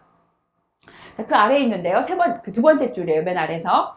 자기 존재 규정을 향한 인간 존재의 개방성은 먼저 세계 개방성에서 나타나고 있는데 자기에게 주어진 것에 머물러 있지 않고 세계를 향해서 넘어서서 언제나 참된 존재 규정을 찾으라고 하는 거 이거를 보통은 그 자기를 초월한다 자기 초월성이라고 표현하고 있는데요 여기에서는 개방성으로 표현하고 있습니다. 자, 그 다음에 또 쭉 넘겨가 보실게요. 어디를 가시냐면 445페이지고요 세 번째 패라그раф으로 저는 넘어왔습니다. 첫 번째 줄인데요 인간학은 주어진 모든 것을 넘어서는 것을 질문하고 주어진 것을 넘어설 수 있는 인간의 자유를 가리켜 인간의 세계 개방성이라고 부른다 이렇게 표현하고 있죠. 자, 세계 개방성이라고 하는 게 무엇이냐 설명하고 있는 건데요. 자, 세계 개방성이란 이렇게 생각을 하시고 자기 주어진 것을 어떻게 하는 거죠? 넘어서려고 하는 거. 자기 안에 갇히는 것이 아니라 나는 이런 인간이야. 난 이거밖에 못해.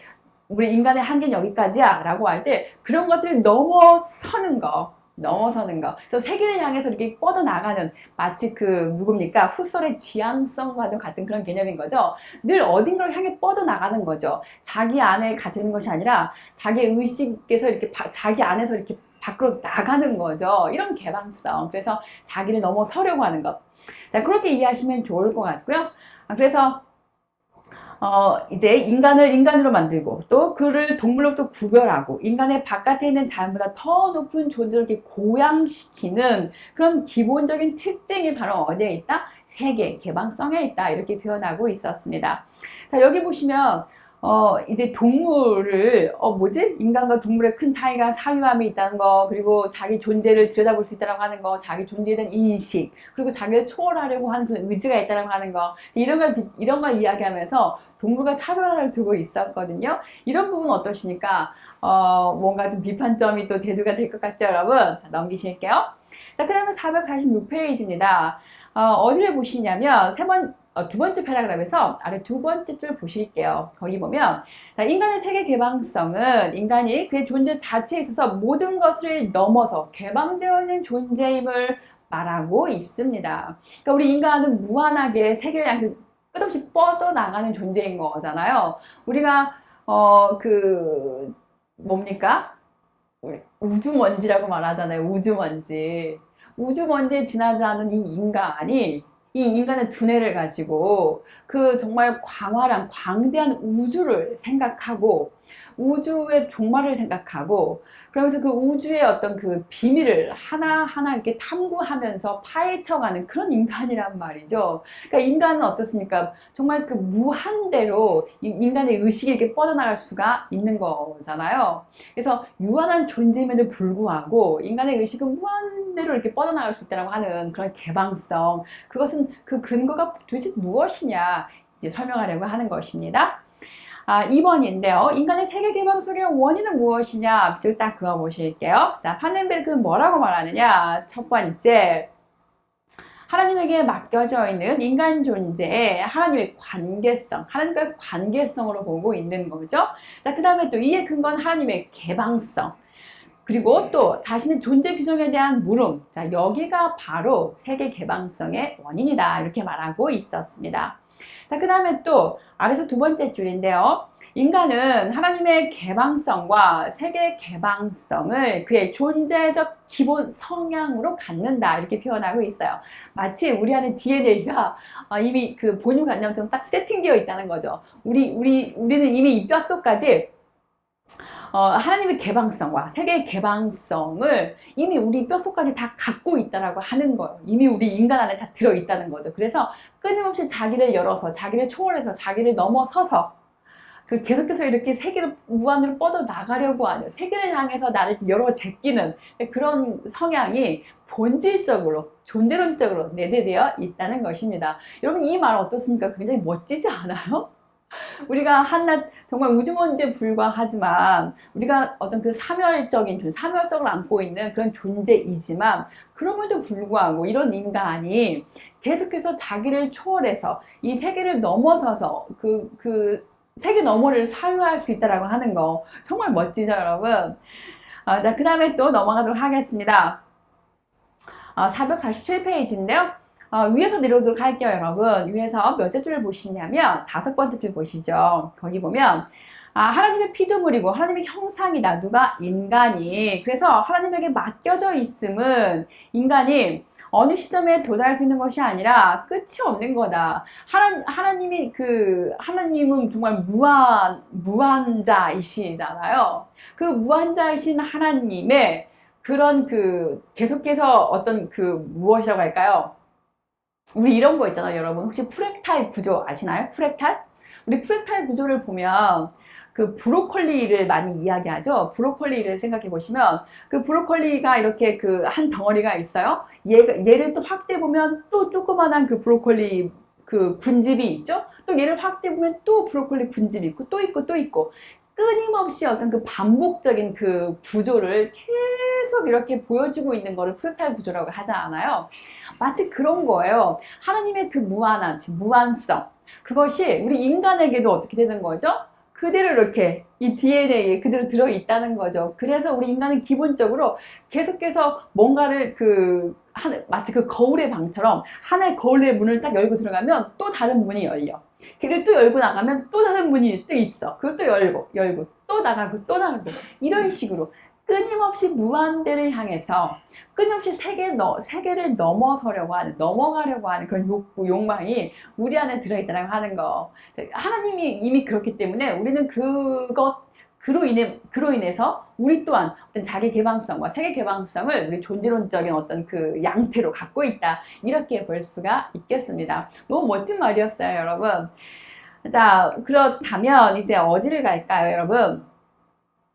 쭉 넘겨보실게요. 시간이 지금 다 돼가고 있는데, 어디를 가시냐면 여러분, 448페이지고요. 거기서 3번입니다. 3번에도 역시 끊임없이 하나님을 찾도록 되어 있는 인간의 존재 규정. 이것은 또 이제 인간이 세계의 지배자로 이렇게 등극하게 된다. 이런 식의 이야기를 하고 있었고요. 그러면서 그런 지배가 무엇을 통해 일어나느냐? 언어를 통해 일어나고 있다. 이런 식의 이야기가 나오고 있어요. 자, 그 다음에 또 상상이라고 하는 이야기도 나오는데요. 저는 이 부분 읽으면서 누굽니까? 사피엔스 책을 썼던 사피엔스 읽었던 그런 내용이 좀 떠올랐어요, 여러분. 우리가 그 언어를 가지고 언어 또 상상력을 통해서 어떤 그 세계를 구축해 나갔었잖아요. 나중에는 제국까지 건설하고 나중에는 그 호모 데우스의 자리까지 오르게 됐던 유발 하라리의 그 호모 사피엔스가 생각이 나는데 사피엔스 책이 생각이 나는데 어쨌든 파넨베르크는 지금 그렇게 말하고 있어요. 쭉 좀 읽어보시면 좋을 것 같고요. 자, 그 다음 어디까지 가시냐면 여러분 저는 좀 넘길게요. 우리가 할 얘기가 좀 많지만 어디를 가시냐면 455페이지까지 왔습니다. 거기 보시면 이제 하나님의 그 활동의 장, 성령의 어떤 그 활동성을 하나의 그 다이내믹 필드로 설명했던 어떤 물리학적인, 역학적인 장으로 표현했던 그 내용이 지금 나오고 있는데요. 거기 보시면 455페이지에서 여기만 좀 밑줄 그어 보시죠, 여러분. 아래에서 올라가 볼게요. 몇째 줄 대략 올라가시냐면 6번째 줄 올라가시면 될 것 같아요. 그래서 19세기 물리학자인 마이클 패러데이에 따르면 물체는 힘들이 나타나는 형식이다 이렇게 표현하고 있었죠. 그러면서 쭉 내려가시면 어디까지 가시냐면 이 모든 힘의 장들 혹은 역장들은 모든 것을 포괄하는 단 하나의 역장으로 소급될 수 있다 이렇게 표현하고 있어요. 그러니까 물질들이 이렇게 작동하는 어떤 그 주고받는 힘, 그 힘들의 장은 그 전체를 다 그 포괄할 수 있는 하나의 어떤 다이내믹 필드로 말할 수가 있는데 그것을 그냥 하나의 장이라고 표현할 때 그 장이 마치 그 하나님의 이 피조 세계에서 활동하는 성령의 힘으로 같이 이제 말하고 있는 내용입니다. 자, 그렇게 보시면 좋을 것 같고요. 쭉 넘길게요. 자, 그 다음에 456페이지 가시면 여기서 여러분 굉장히 재미난 사실 하나 아시게 될 거예요. 이 파넨베르크가 관성에 대해서 설명을 하면서 이 관성이라고 하는 것이 그 개념이 여러분 이렇잖아요. 외부에서 힘이 주어지지 않으면 운동하는 물체는 계속 운동하려고 하고 정지한 물체는 계속 정지하려고 한다라고 하는 개념이 바로 관성의 법칙인데요.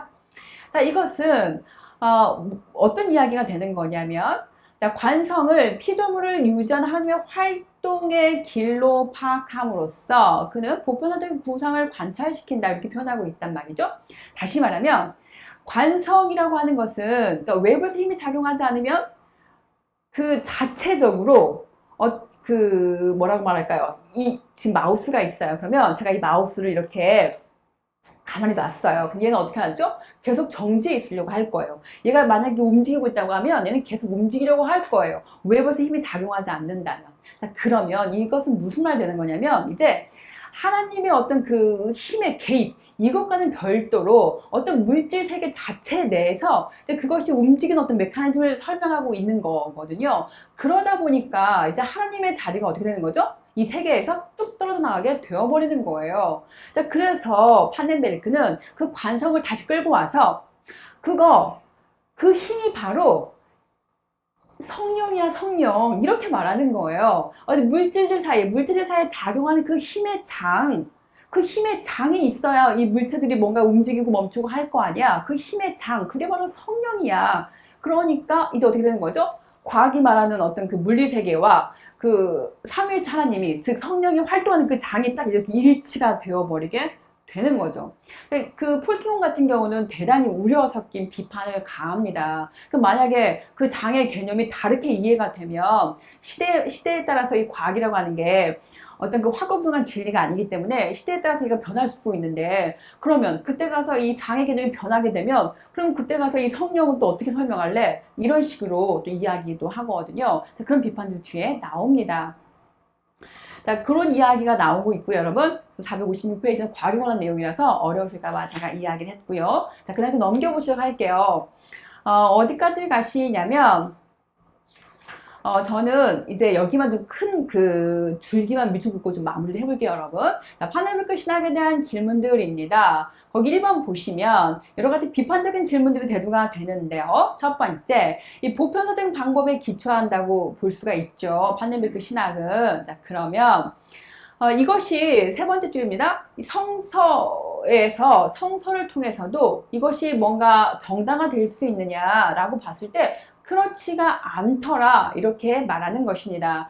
자, 어디를 보시냐면 쭉쭉 내려보실게요, 여러분. 두 번째 패러그램에서 몇째 줄 내려가시냐면은 보통 한 7번째 줄 내려가시면 될 것 같아요. 거기 보면 하나님이 피조물들 안에서 그의 영을 통해서 거하신다고 하더라도 세계의 모든 것이 다 하나님을 통해서 결정된다? 이것은 성서에서 발견할 수가 없더라. 이렇게 지적하고 있습니다. 또 만약에 피조물들의 모든 것이 하나님에서 결정된다면 이제 악의 문제를 우리가 거론할 수밖에 없는 거죠. 자, 그래서 이런 부분은 성서에 입각해서 이렇게 옹호 지지받을 수가 없다. 이런 식의 이야기였고요. 자, 그 다음에 459페이지로 가겠습니다. 거기 보시면 보편사 개념을 이야기했었는데 이제 비판점은 무엇이냐면 보편사라고 하는 것이 실제 하느냐라고 물을 수가 있다는 거죠.